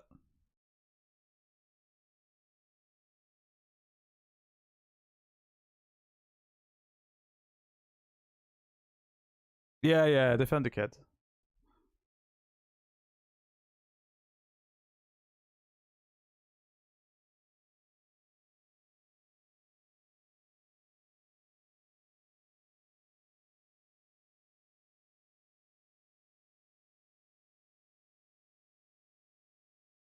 This is so. Gary Busey once starred in Hider in the House. Now he's effectively a Hider in the House, but in dog form.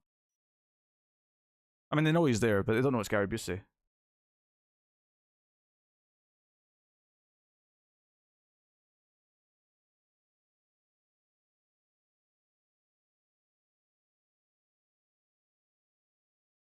The only Now CD I ever had was number 41. I assume it was a Christmas present or something one year. From November 1998. I was curious which one I had.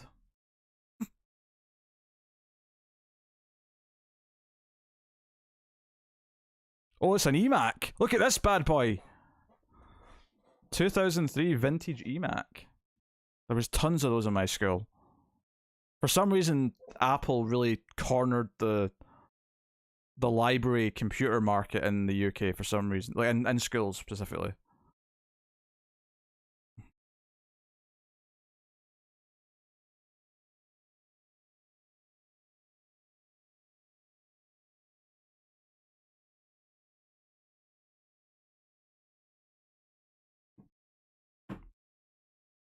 I hated the mouse. That is an EMAC, not an iMac. I hate the mouse on them. The perfect circle mouse. Look at it. So awkward to hold, too small in your hand. No right click. Whole thing's disgusting.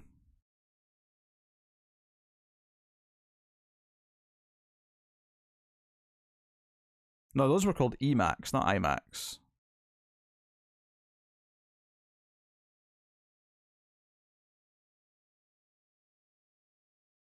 I could have, those were Emacs. You gotta make me Google this.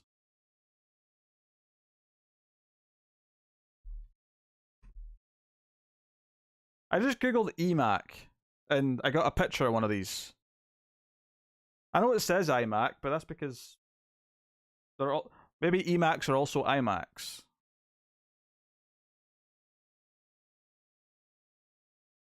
I don't know what to tell you.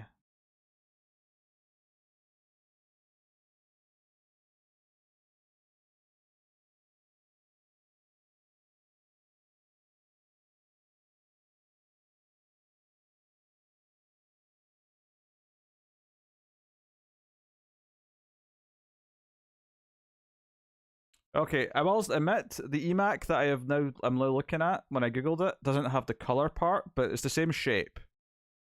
Maybe they only called it an Emac like for a specific model.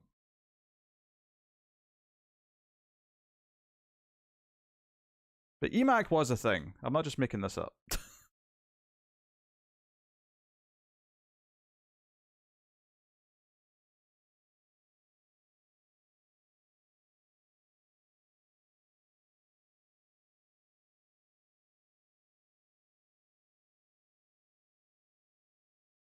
Oh.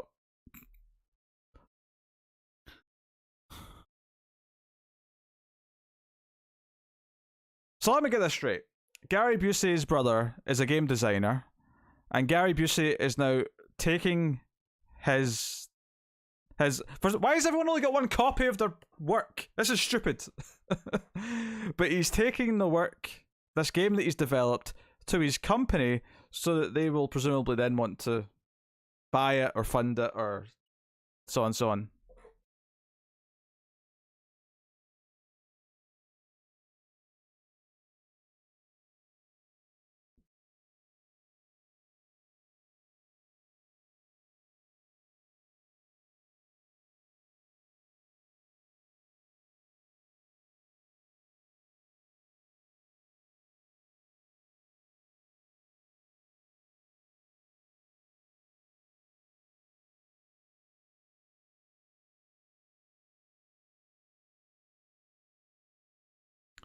Man, those old iMacs were potatoes. 233 megahertz processor. Ugh. I feel like vomiting just reading that. 32 meg of RAM.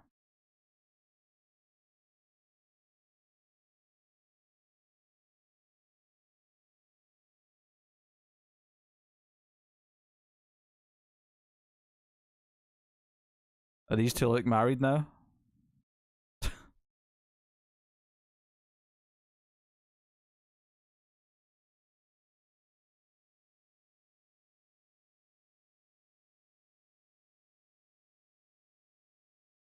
Read the disc.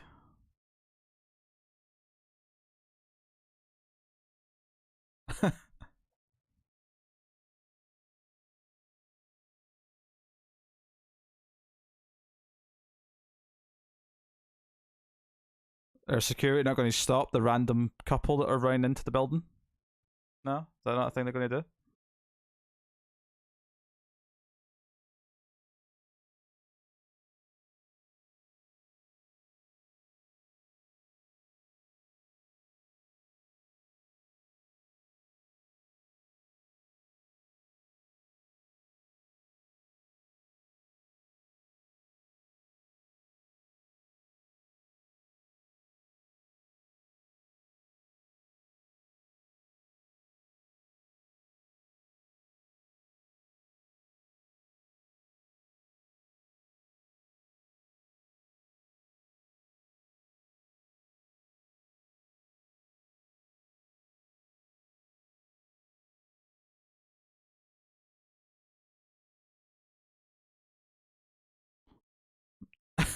My wife.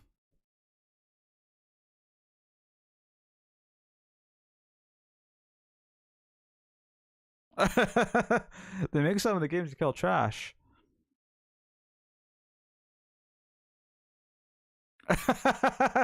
Busey dog did not like that.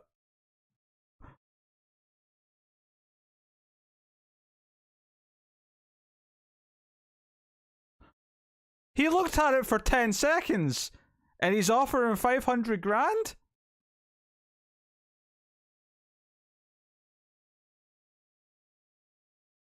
You just not. You didn't even have time to look at it.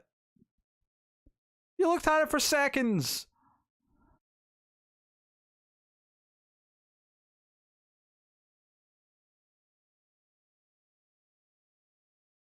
Any relation to Archie?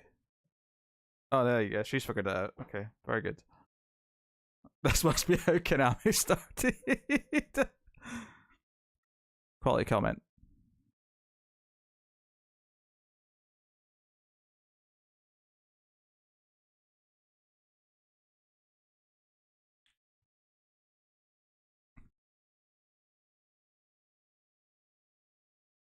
This is the Dark Souls of rock skipping games.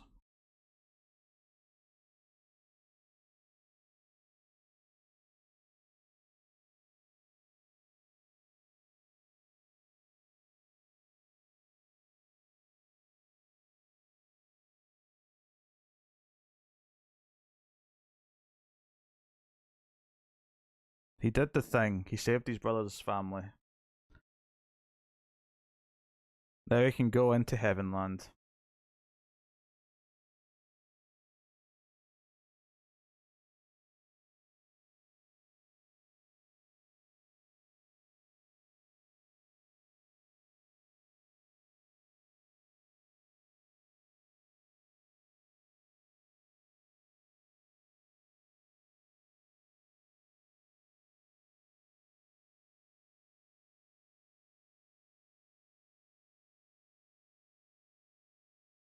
Well, there you go.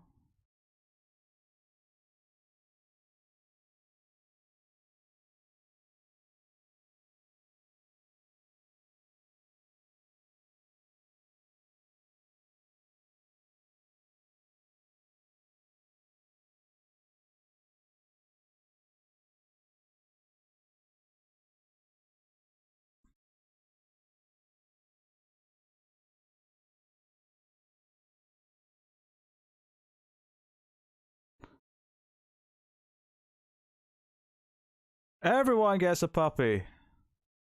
Everyone gets a puppy.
It might turn out to be a dream. It feels like it might be going that way.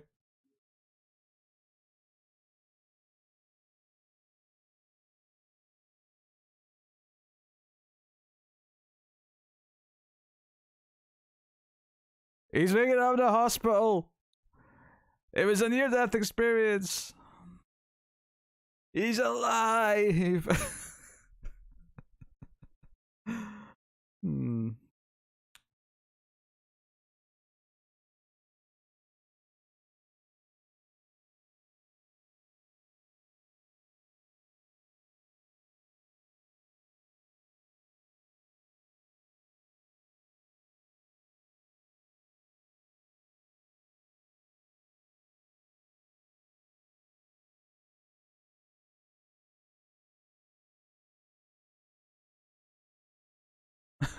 You've defied the odds, Busey.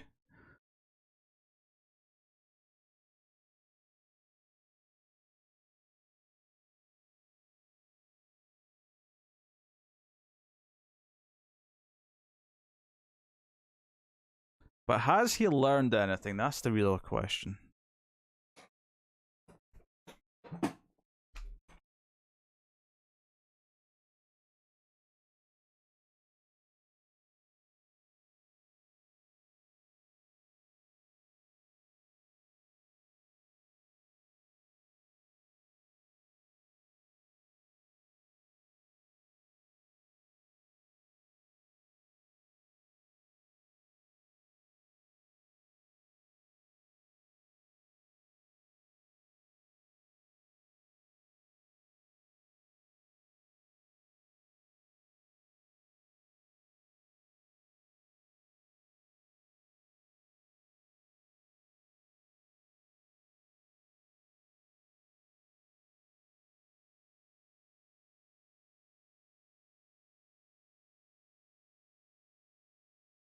It's so weird though, because like his like runner-up dude here started dating the woman, which is a weird thing that happened when it had no. It was not really caused by him as a dog.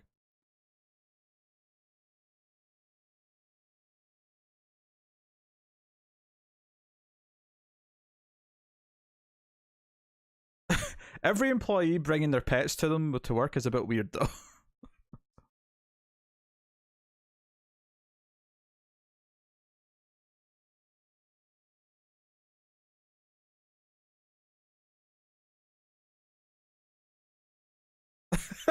Gary Busey looks really creepy when he smells like that.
Pete, this was not a good. I mean, I never said it would be good.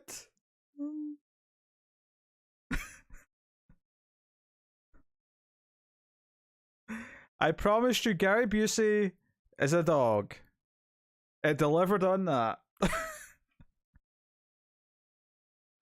That's all I said.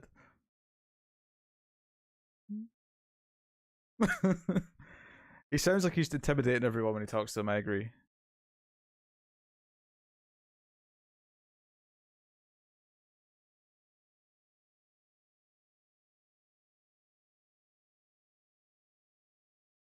They're holding the kids like he's like a mass murderer. Like he might hurt them.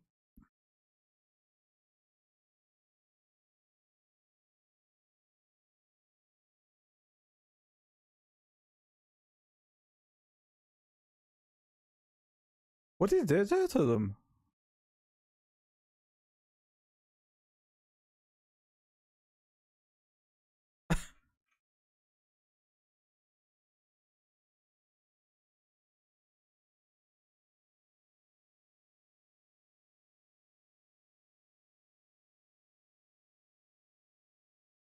Boom, boom, boom, boom!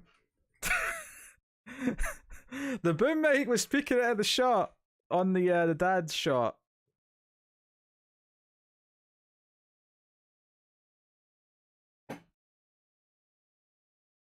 Boom! It's on the wide shot from behind as well.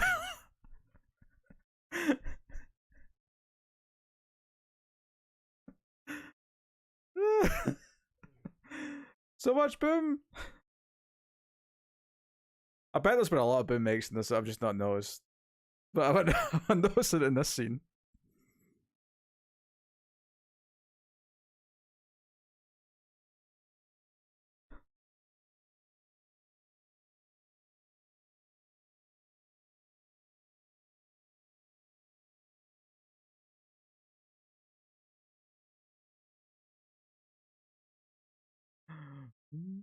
Theater. This didn't come out in theaters.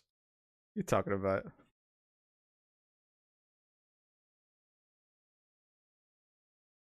Have a puppy.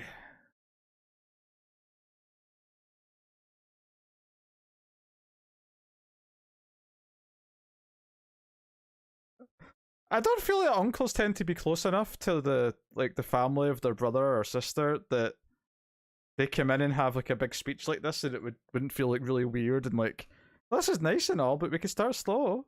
We can like spend the day together or something.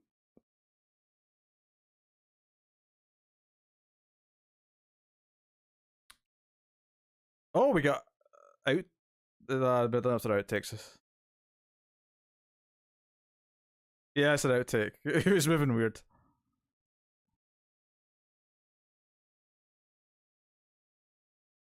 It's not outtakes, it's just shots in the movie.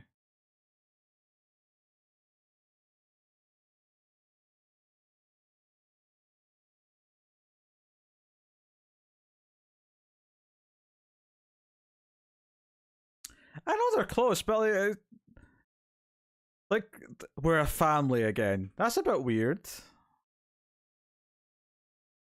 No, he is related to Anthony Perkins though.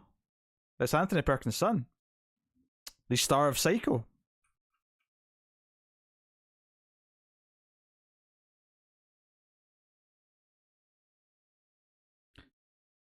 This is a Quigley song. He's not your average puppy. Oh, policeman number 1 gets a video credit? And policeman number 2? Alright, you don't have to give everyone a video clip.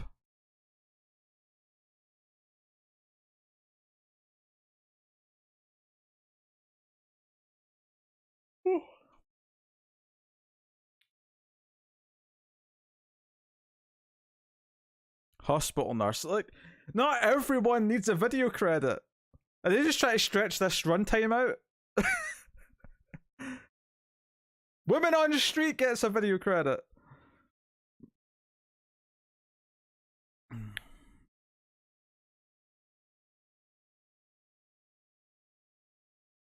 Quigley as himself, alright.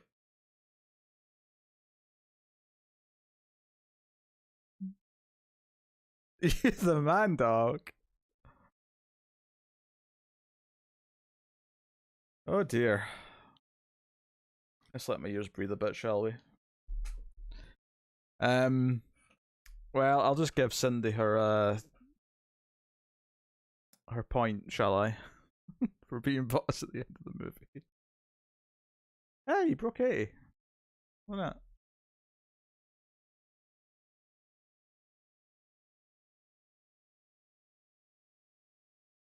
Very good. Is there a... I mean, I wouldn't guess so.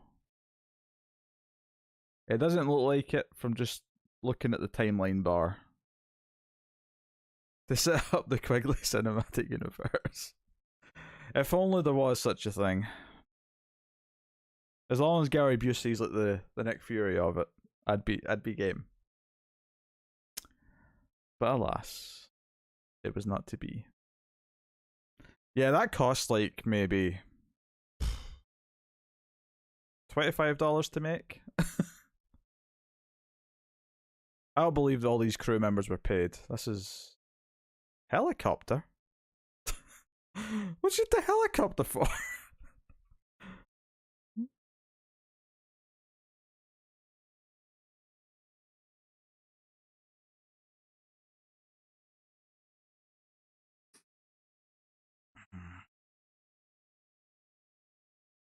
Oh, the video game that was in it was created by a developer. Interesting. All right, Cindy, would you like to give out 3 spins? We have ended the movie. You are boss. It is your privilege and right to do so.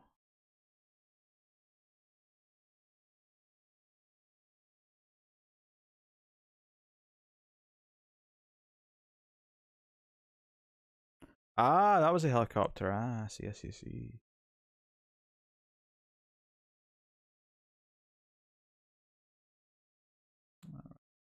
That. Can unmute the desktop audio again. Like, it's something we can all cross off our to-do lists. Okay? That's Quigley. Um,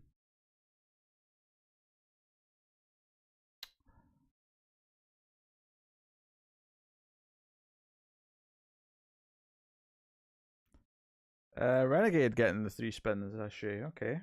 Let me get the old wheel up. Spin number 1.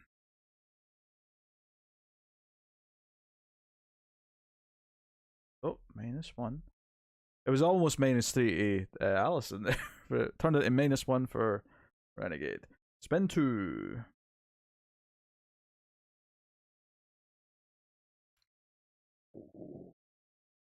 Maybe, I mean, you really couldn't give them to Allison because she's not here right now, but it would have been very strategic now at this point, looking at what the spins turned out to be.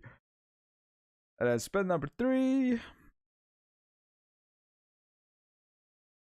Deep +3.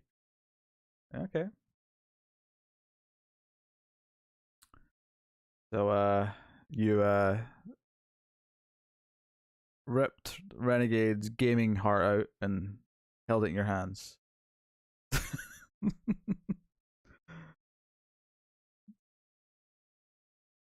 What fun. Alright, let's log Quigley. My first movie of the week. The week starting on Saturdays on Letterboxd, for the record, just in case that sounded weird.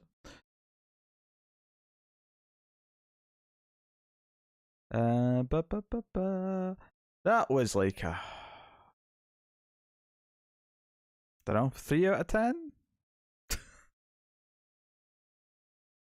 Seems a bit fair to me. In all honesty. Not that there wasn't some entertainment value to be had, but that's what we're landing on. Right, I got my average per week up to 4.4. I need to keep watching lots of movies, get things up. I finished watching 4 Denzel Washington movies, so he now outranks all the 50 Shades actors. I have to get other people up to 4 now. We'll be watching Fool's Gold, so I'll have 2 Matthew McConaughey, so I should probably watch 2 more of his at some point.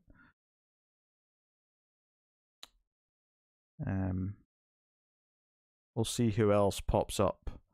I've watched 2 Donald Sutherland movies. Maybe I should watch 2 more Donald Sutherland films.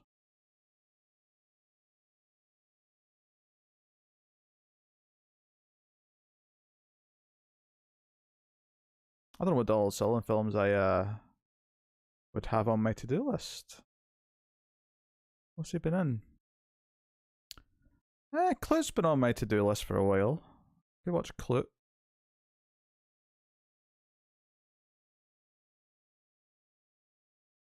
And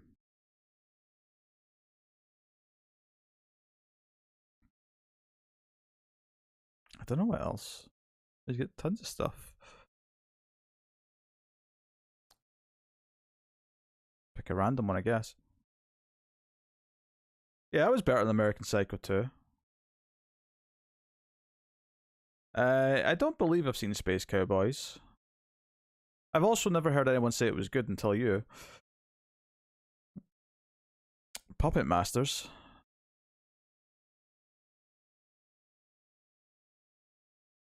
Oh wait, Donald Sullivan's in Fool's Gold.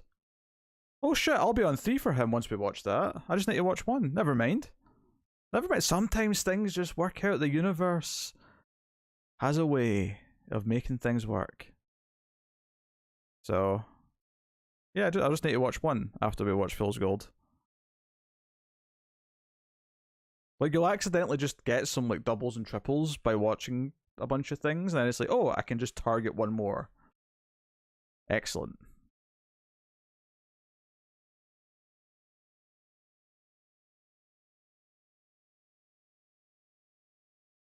That is convenient, everyone. That is convenient.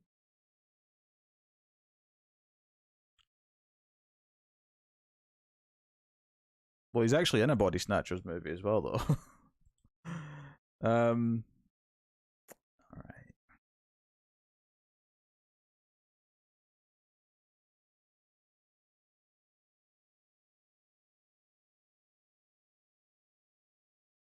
Oh, he's in Outbreak, which we almost watched on stream early in the pandemic for the lulls of it. We never got around to doing it though. Let's get a bunch of people out. It's got Dustin Hoffman, Morgan Freeman, oh, Kevin Spacey.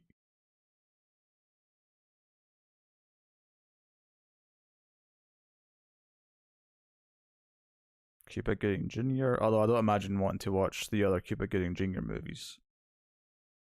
I don't feel there's enough of them that I'd want to watch. Oh, Dustin Hoffman, I could just watch the 3 Kung Fu Panda movies, and that's 3 of him knocked out very quickly. Although actually, I think I've bought Marathon Man. I think I've got that in my iTunes waiting to be watched. Anyway, I'm just planning what random movies I'm going to throw on while I'm doing stuff soon.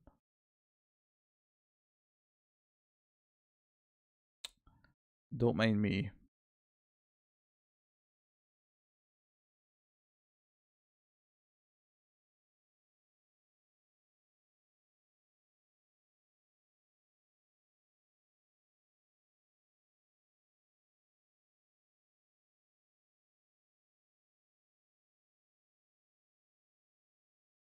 How many Samuel L. Jacksons?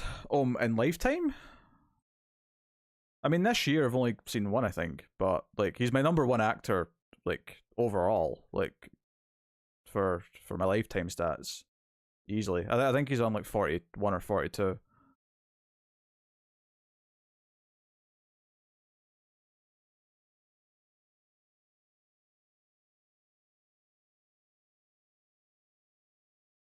I was just talking about my yearly stats and getting all the 50 Shades actors out of my top 20, but Lifetime Samuel L. Jackson's number 1. Yeah, 42 movies. The last of which was 1408, which you could hear me talk about on Even More Streams, episode 3, should you desire. Then Bruce Willis is number 2 with 30. That probably won't go up too much, other than a few random old movies that he's maybe in that I've not seen, just because most of what he comes out now is absolutely terrible. Arnold's number 3 with 29. J.K. Simmons is number 4 with 28. He still might go up though, because he's still in reasonable enough movies from time to time. Same with Morgan Freeman and Jackson.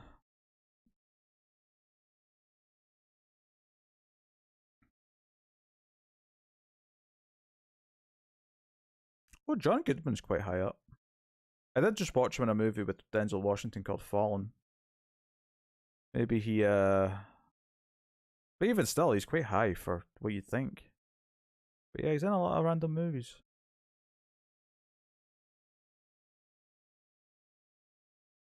There's 2 cuts of 1408. I think I watched the director's cut. I think I watched the longer one because it was quite long. Either that or the director's cut's far too long. But I didn't like it anyway. I don't think a different cut would change my mind with the problems I had.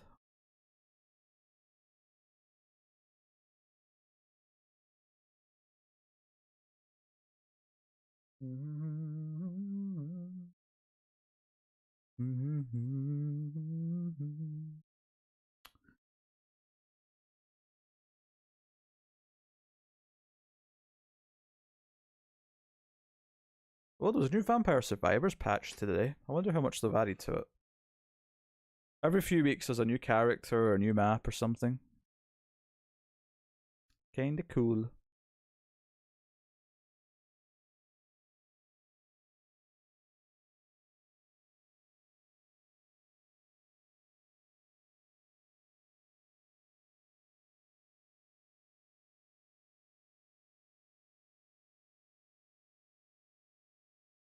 The ending's different.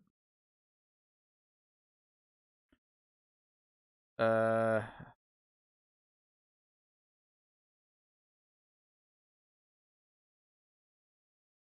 okay. Yeah, he died in the one I watched. I don't really think that would affect my enjoyment though if we lived or died at the end. I was already just really bored with the movie for like an hour at that point. I thought the setup was okay. Didn't like uh the rest of it.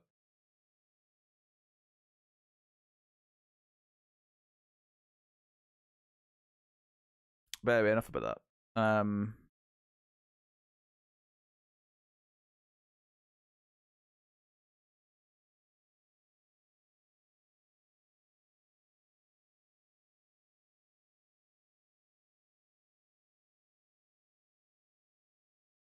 Cell. Interesting. Hey, if I need to get Samuel L. Jackson's numbers up,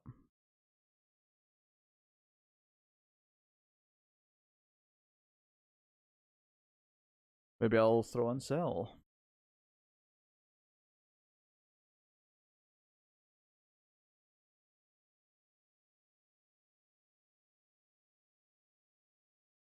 Oh, that's weird.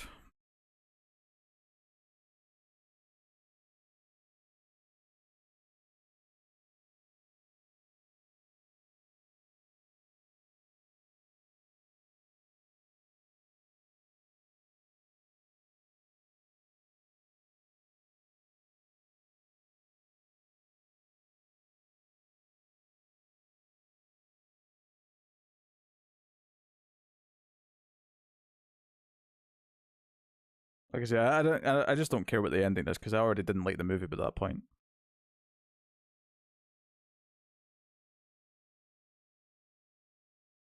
It was everything I don't like in a supernatural movie.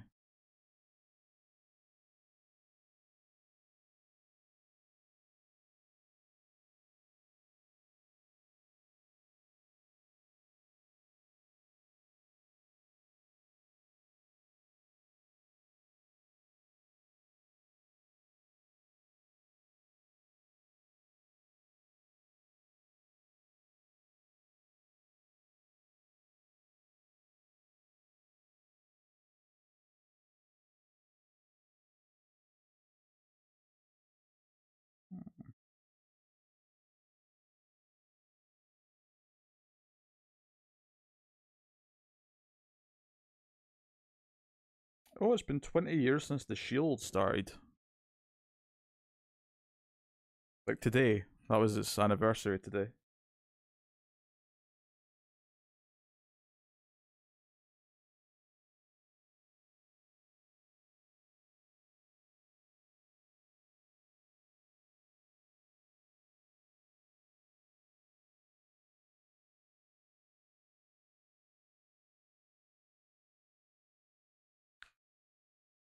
So, apologies to those who felt tortured by the movie.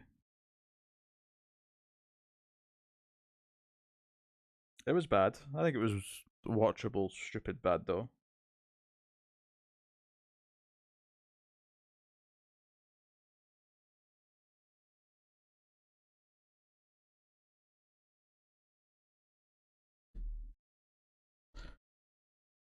Oh yeah, someone should tell Elsa she gets to pick a movie for her birthday.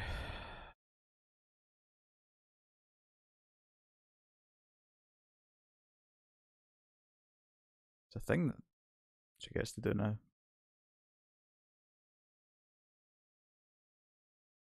And all the jumping jacks and spins, I forgot to. Well, I don't have to do anything for it. I mean, I can't make her pick something out of thin air, but never really mentioned it.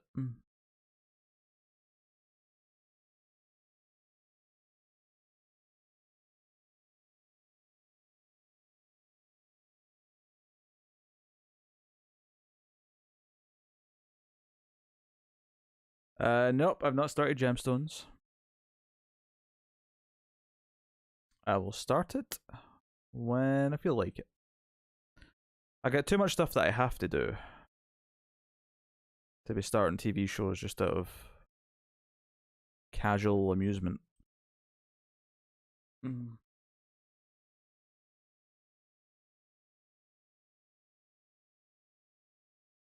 Stuff that I need to do for review and stuff. I got because we did Picard last night and put that out today. Tomorrow we're doing Discovery and other stuff we have to record.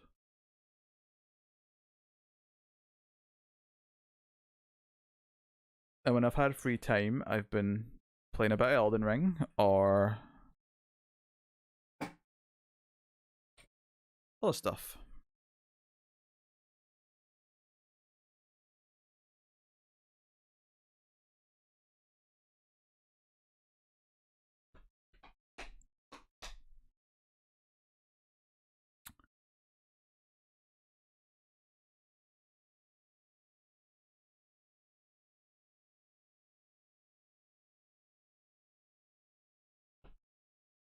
You guys are pretty quiet tonight. It's a low key Saturday.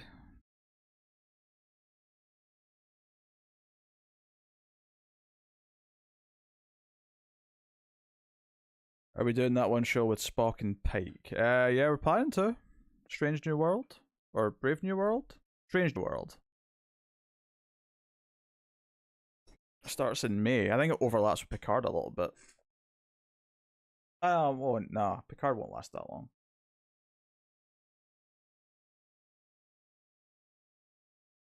Picard should be done by like.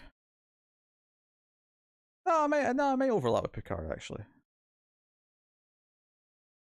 Thinking about it, yeah, because yeah, I think it'll overlap with Picard by a week or two. For some reason, they've got the Trek shows overlapping, which is kind of weird. You're doomed to an eternal hell of never-ending new Trek. Yeah, I know it's tough. We have to try and find a way to squeeze in some Twilight Zone because the whole plan was, oh, we'll just go back to Twilight Zone when there's no new Trek on, and now they're like stacking new Trek back to back to back. So, yeah, hopefully, Strange New Worlds is good. Episode 2 of Picard was alright though. I didn't have a bad time with that episode, so maybe the rest of the season will be okay. I hope.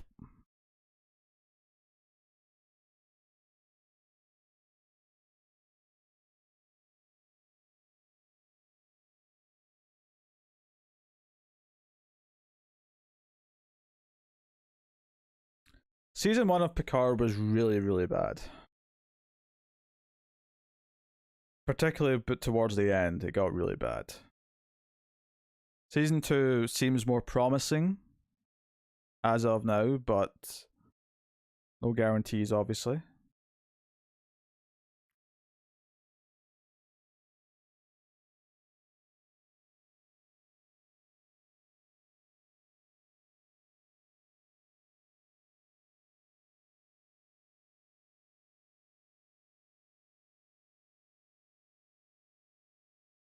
Mum is Borg Queen, I bet? I don't know what you're talking about. uh, they may mess up Q. I don't know, it's hard to say. He's been fine so far, but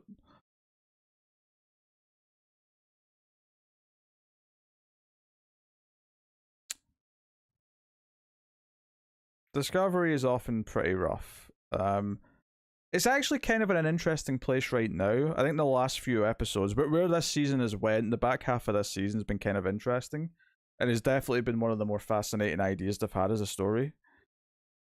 But we'll see if they stick the landing, because every time I've thought Discovery is leading towards something interesting, they end up just completely messing up the landing and screwing up whatever point they were going to make. Season three's ending pissed me off. Like, I actively got mad because the penultimate episode of season three introduced a really cool, very Star Trek idea, and the finale just pissed all over it, and it really annoyed me. So I'm not going to get my hopes up too much, but they've had a few decent episodes in a row. It's hardly high praise, but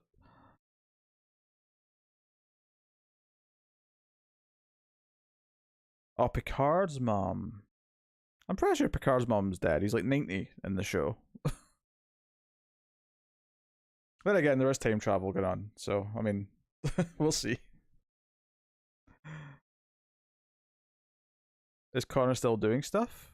He's on a comics podcast most weeks still. He still does classic Trek. We recorded the Next Generation a couple days ago.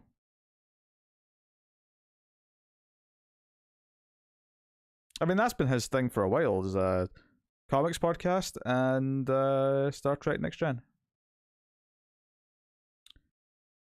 If his work situation changes, you know, things like TV news and maybe more regular other TV shows could maybe come back, but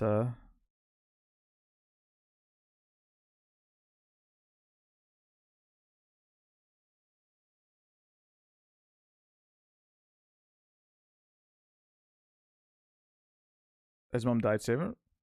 At what age? Because they didn't. Because when Picard encountered the Borg as an adult, that was the first time anyone had ever encountered a Borg.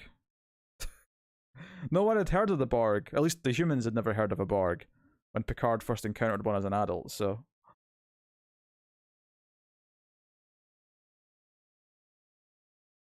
he wasn't on this week's comics because he had to work today, but he's been on like the last 15 episodes.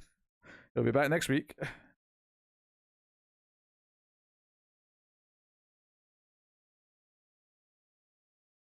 Oh, Apple are advertising iPad Airs at me.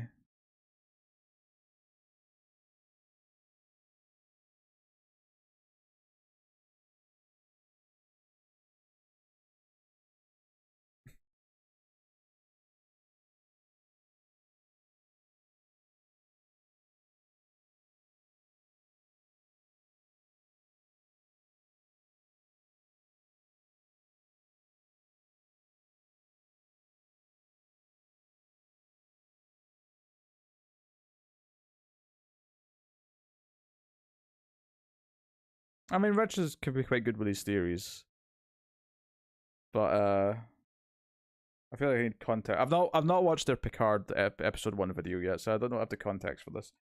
Um,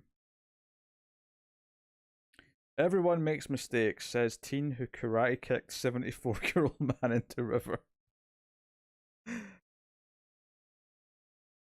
Something Matt retweeted. It's a Twitter account that posts like insane headlines from the UK on man barred from Asda after self-scanning 4,001 pound of items as plastic bags. Okay.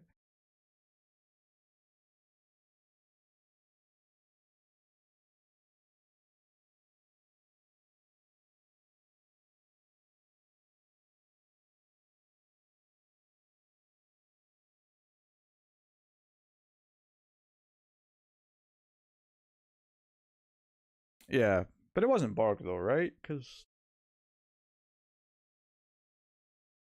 we did have that weird scene, yeah, where like he's talking to his mom as a kid and she gets taken or something.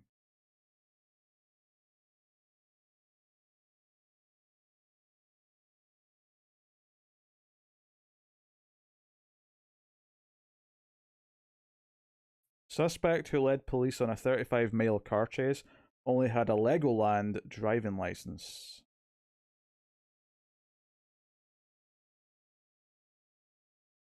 I mean, the Borg did exist before Picard and co encountered them, but that was the first time humans had ever heard of the Borg. So I got confused at what you were saying, but I kind of get what you're saying now.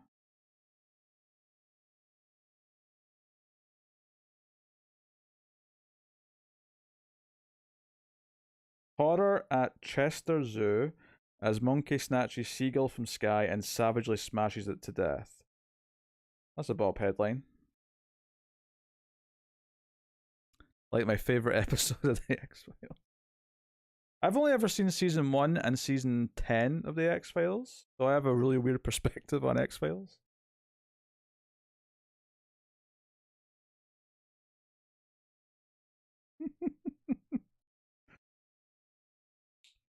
You're barred. British pub drinker say if Vladimir Putin walked in, they'd wreck him. Regulars at the Staffordshire public house say if Moscow leader ever came in for a pint, they would wreck him, according to the landlady. Well, he knows where to keep away from then.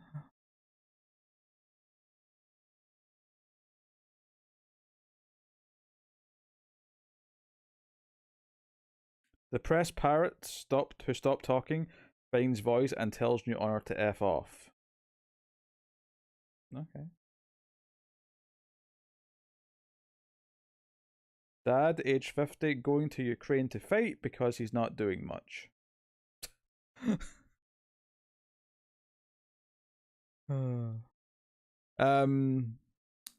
Yeah, honestly, that short season 10 that we reviewed a long time ago, like, just sort of convinced me that I probably shouldn't watch it because there's just no ending, and they kept like having new cliffhangers and never.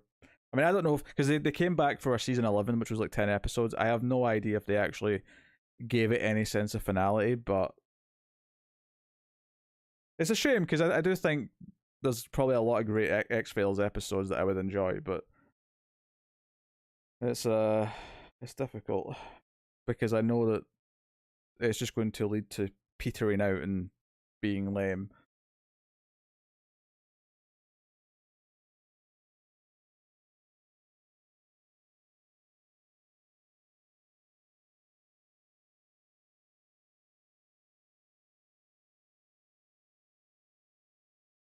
Hmm.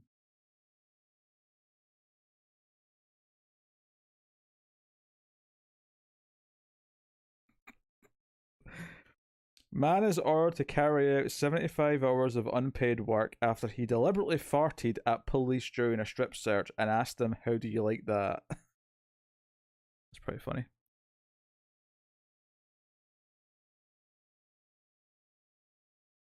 Yeah, I get it. It's about the journey, but it's really demoralizing though, knowing just how crappy like the repeated endings are.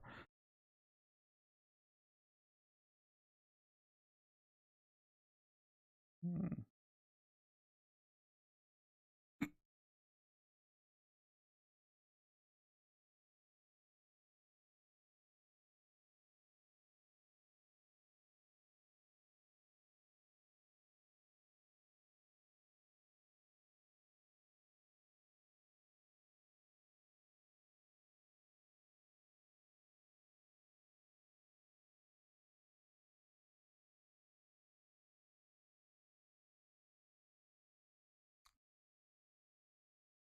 Because there's definitely things I like about like what I've seen of early X Files.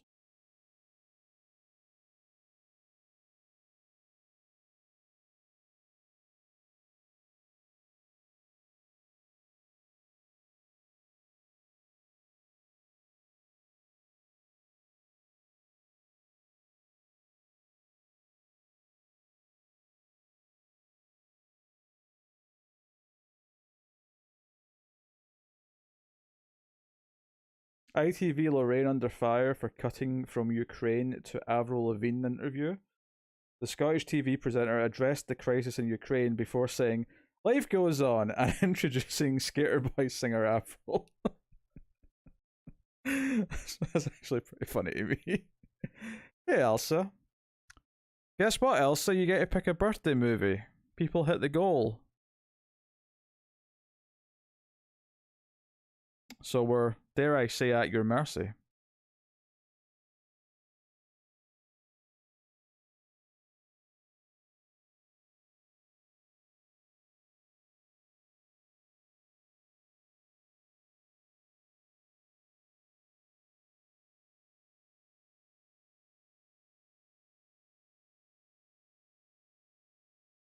I'm confused by this headline.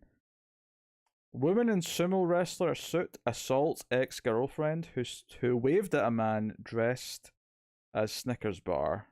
I mean, I assume this was at a Halloween party or something. So a woman dressed as a sumo wrestler assaulted an ex-girlfriend because she waved at a man who was dressed up as a Snickers. There's a wacky headline. I can't deny that.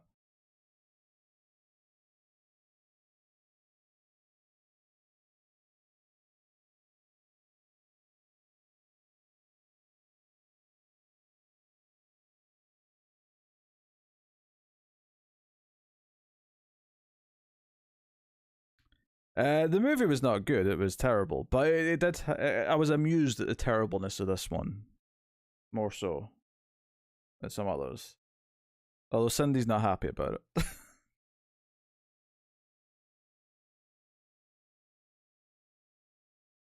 Drunk man set fire to peanuts and tried to have sex with ambulance. How do you set fire to peanuts?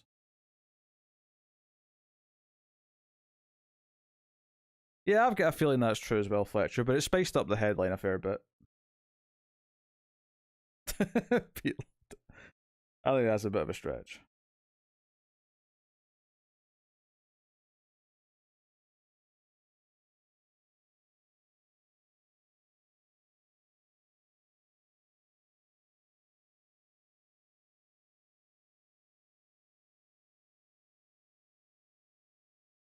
I just said it wasn't a good movie. I was exaggerating a bit. I was being hyperbolic to be entertaining. That's all.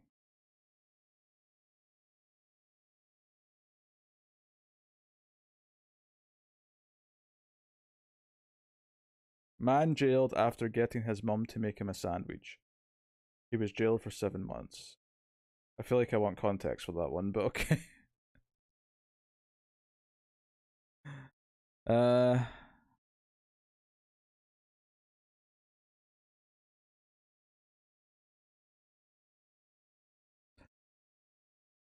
Alright, I'm done reading the bad headlines.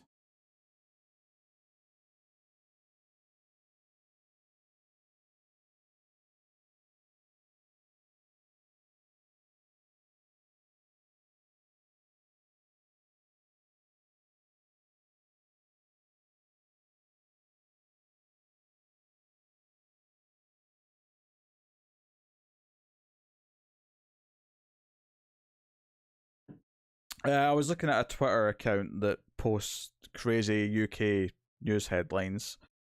There was a few amusing ones. I only found it because Matt retweeted one. And I thought I'll read some of these. They seem mildly entertaining.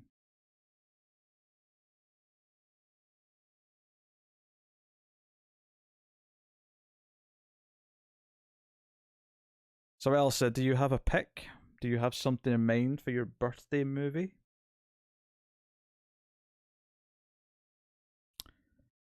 There's a JJ of me. You're doing 200 jumping jacks. What have I done so far? I've done 60 so far. Basically, it just means that anytime anyone tips tonight, I'm going to do some of the jumping jacks that I owe.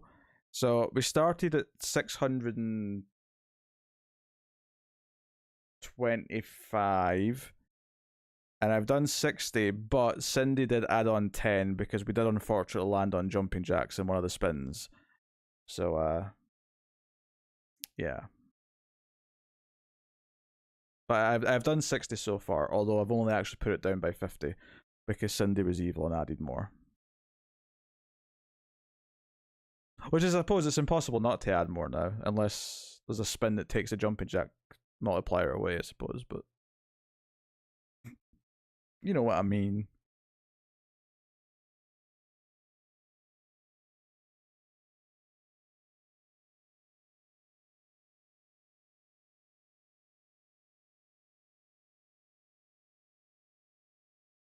Plus, I couldn't resist the innuendo of jumping jack off as a title.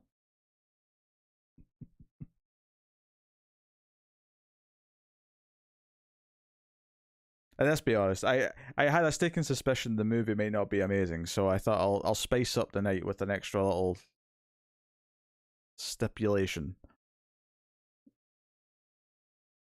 But alas, we made it through.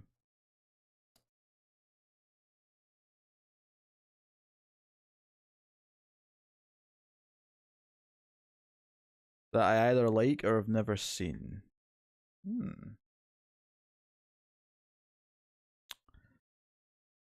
That reminds me, didn't I have an idea once where like chat would have to pick a movie that I haven't seen, but the goal was to like like 2 or 3 people would pick a movie, like a separate movie each, and whatever one I rated highest would get something.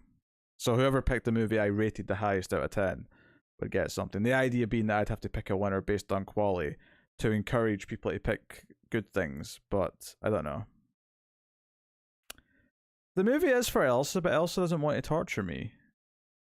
And I appreciate that. Elsa wants to share the love of a good film. It was a good idea, extra incentive to tip. Yeah, I mean, yeah. It's an extra incentive to tip. It lets me burn through some jumping jacks. Although we're now in a bit of a pickle where every tip is now going to add jumping jacks as well as make me do some. But it's only adding 1 jumping jack per dollar though. And I've been doing more than 1 per dollar when I've been doing them. So we're still fighting them off. If that multiplier goes up though, I might be in a bit of trouble.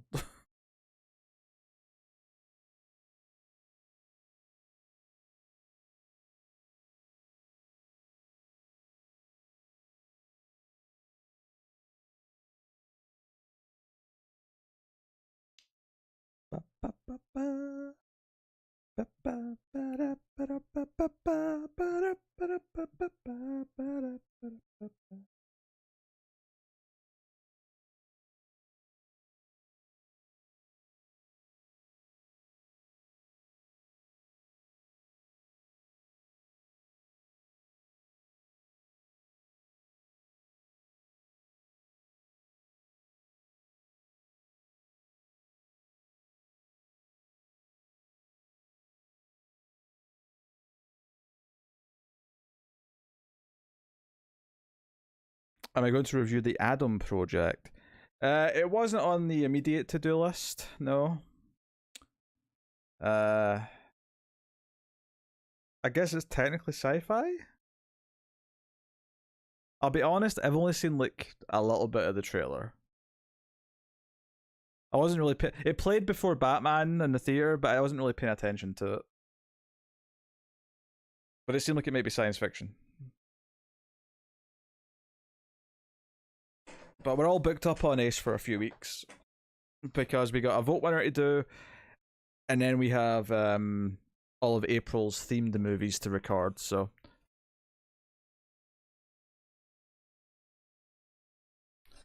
it'll be a little while before there's an open slot.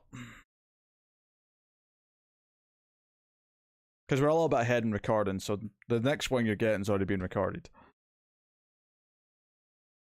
But isn't one of those things that the sooner the better? I mean, yeah, if it's something we want to watch. Honestly, it never even entered my mind. Like, maybe there's an argument for us doing it, but we're booked up.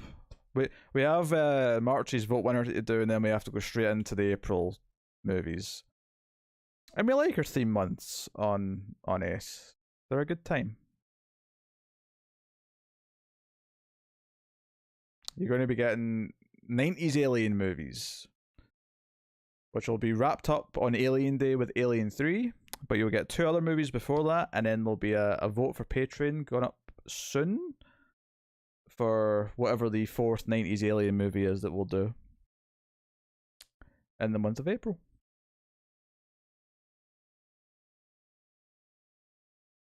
I got my right foot's numb. I was sitting cross-legged one way for too long, so I've switched. But it feels weird. It feels weird, people. Da-da-dun, da-da-dun.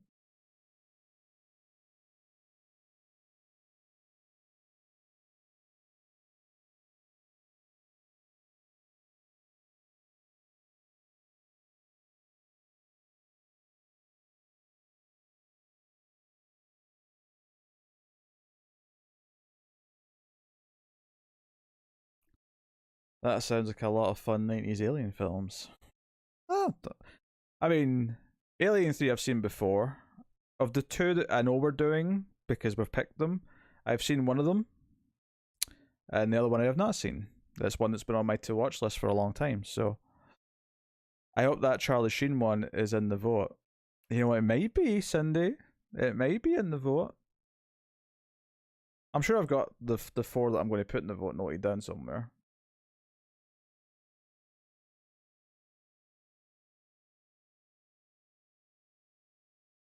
Yeah, yes.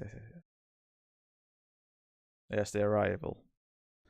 The Arrival may very well be in the Patreon vote.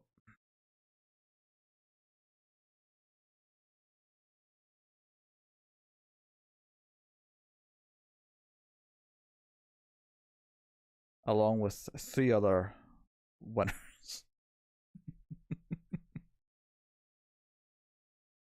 Oh dear.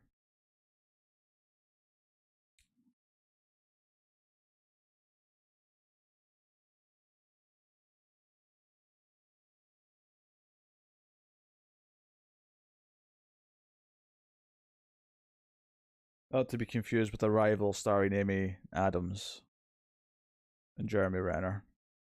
Very, very different film. But I've not seen the Charlie Sheen one, but I'm assuming it's very different.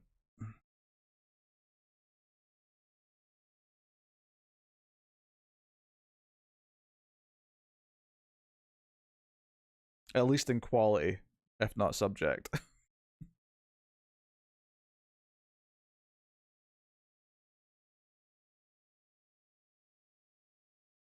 Kind of like how The Room and Room are very different experiences. You kind of have to know what you're getting into, one way or the other.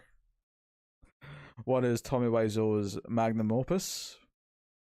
The other is about a kidnapped woman and her son. It's not hugely different, but quality, yeah. Yeah, okay. I figured the quality gap was going to be severe.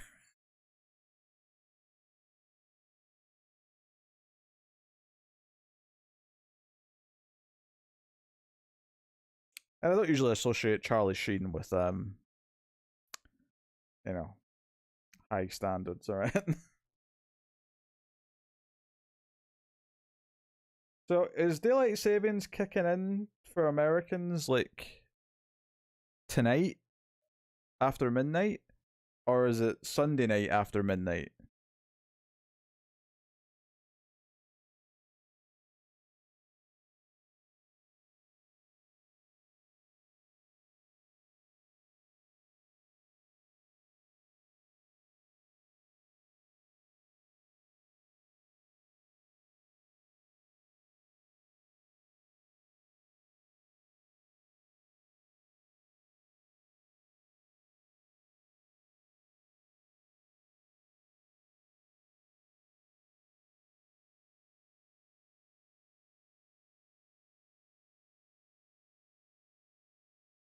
So tonight. Yeah, Platoon sucked. I mean, that's one of the higher regarded Charlie Sheen films, admittedly, but yes. Tonight, okay. It's just so I know tomorrow when I'm scheduling stuff that I have to be an hour early compared to normal.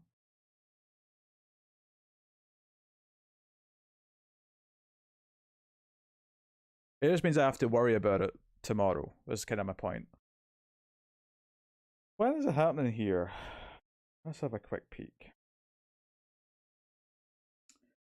Daylight Savings UK. 27th of March. Was that 2 full weeks? Yeah, it's 2 full weeks. Damn. That's 2 weeks of having to be ready an hour early whenever I'm doing it and with Tara, Tim, or Matt. Oh god. My entire week is now, my entire 2 weeks even, or is now thrown into disarray. It also means I'm typically going to be starting streams an hour later than I probably usually do.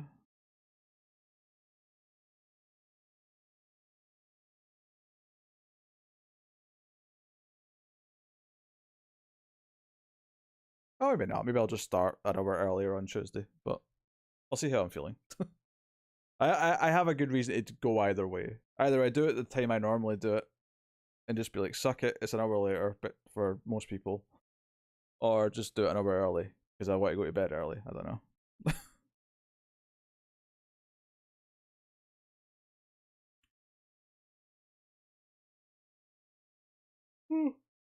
Yeah, everything I have will automatically change. I mean, I check my time on my phone, on my computer, on my tablet. All of those will change on their own. I don't have to worry about it. And the clock on the oven, I've never set, so doesn't matter.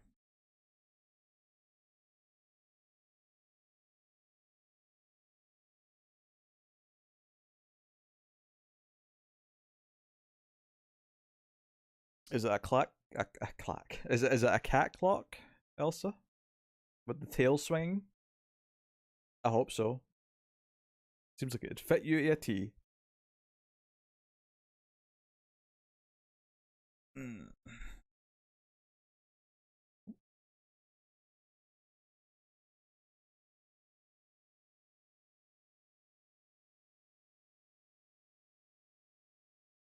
Oh, you have a clock in your microwave? Oh. Mm.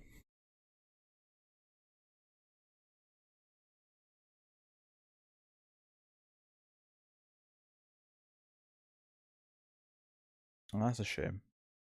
I don't have any wall clocks because the sound of the ticking really annoys me.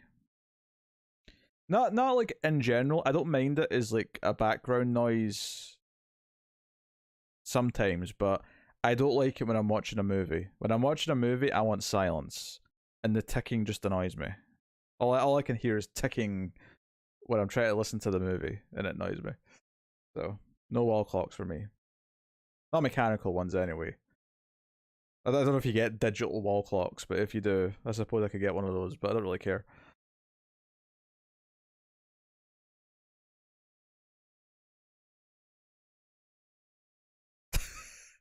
Well, it doesn't take 5 minutes if you just get used to doing it, Renegade.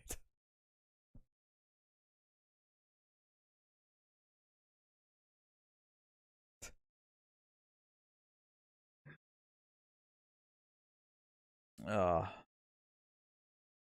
Because someone bought me a clock a long time ago as a present at Christmas or something, and I was like, oh, a clock, that's neat, and I put it up, and then the first time I went to watch a movie with the clock up, like 5 minutes in, I was like, that's really annoying me, and I ended up getting up and taking the battery out, and then it never went back up.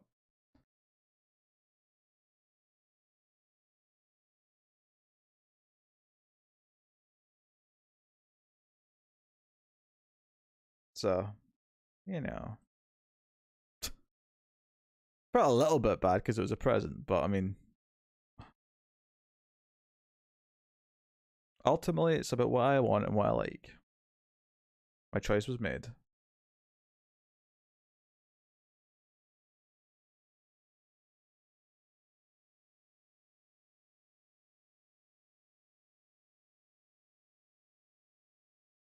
I wouldn't dare get a cuckoo clock. Wouldn't dream of doing such a thing.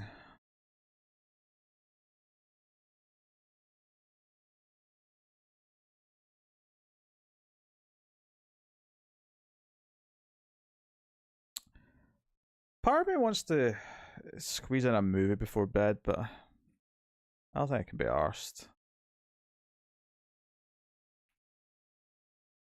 I don't think I'm going to have time for it tomorrow, but we'll see. That's it. I mean, I'll be watching a movie tomorrow anyway. Oh, that's a good point. The movie I'm doing for Ace, the vote winner was Interstellar, which is another Matthew McConaughey movie. Meaning that when we watch Fool's Gold, I'll have seen 3 Matthew McConaughey movies, and I'll only need one more. Nice.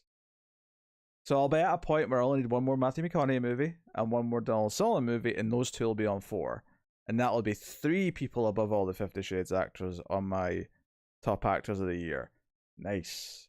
See, it's all coming together. Where the stars are aligning. Beautiful stuff. Beautiful stuff.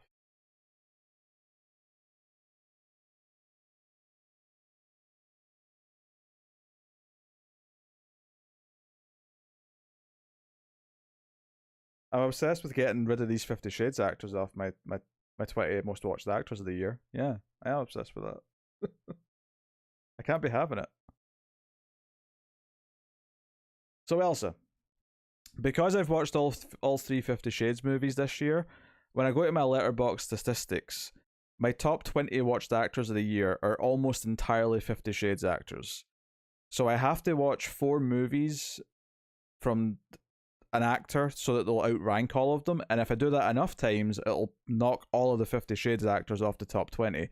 So I've done it once. I've watched 4 Denzel Washington movies. I'm not going to watch Belfast. I'm going to avoid it for that reason. But because I'm watching Interstellar and I've already watched Sahara and we're watching Fool's Gold for the treasure theme, I'll be at 3 Matthew McConaughey movies. So I only need to watch 1 more to get him to 4. And I discovered earlier that Donald Sutherland is in Fool's Gold, and I've already watched 2 of his, so he'll only need 1 more after that. So that's cool. I'll have 3 people outranking the 50 Shades. 17 to go.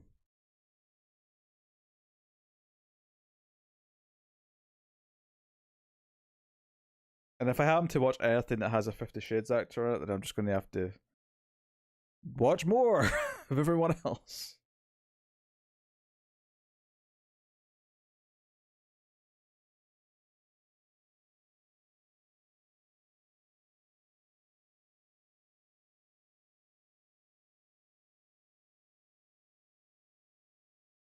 Cindy been really harsh on it quickly.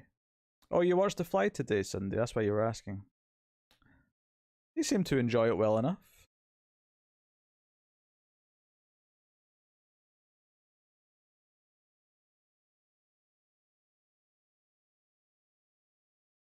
Oh, pardon me. And then I'll make sure to pick a movie out with a 50 Shades actor. Oh, don't you dare. That's just nasty. That is just nasty.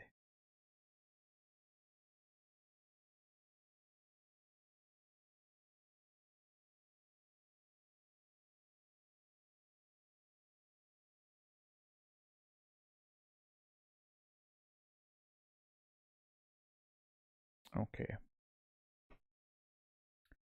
Well, it's been a fun stream. Kinda. Oh, without. I thought you meant pick a movie out with. I sort of read the words around the wrong way. I thought you were being mean. I apologize, Elsa. I jumped the gun. So yeah. So I should get at least an extra stream in next week versus the last couple of weeks because like I said, I was busy more nights because I was recording more nights with Tim this week and last. Next couple of weeks I'm not recording with Tim at all, so I have more nights free. So if I don't see you before then, I'll definitely be on for the Tuesday game stream. But we'll be doing Fool's Gold soon as a watch party movie for the treasure theme. And if Elsa picks her movie, that'll probably be quite soon as well. So,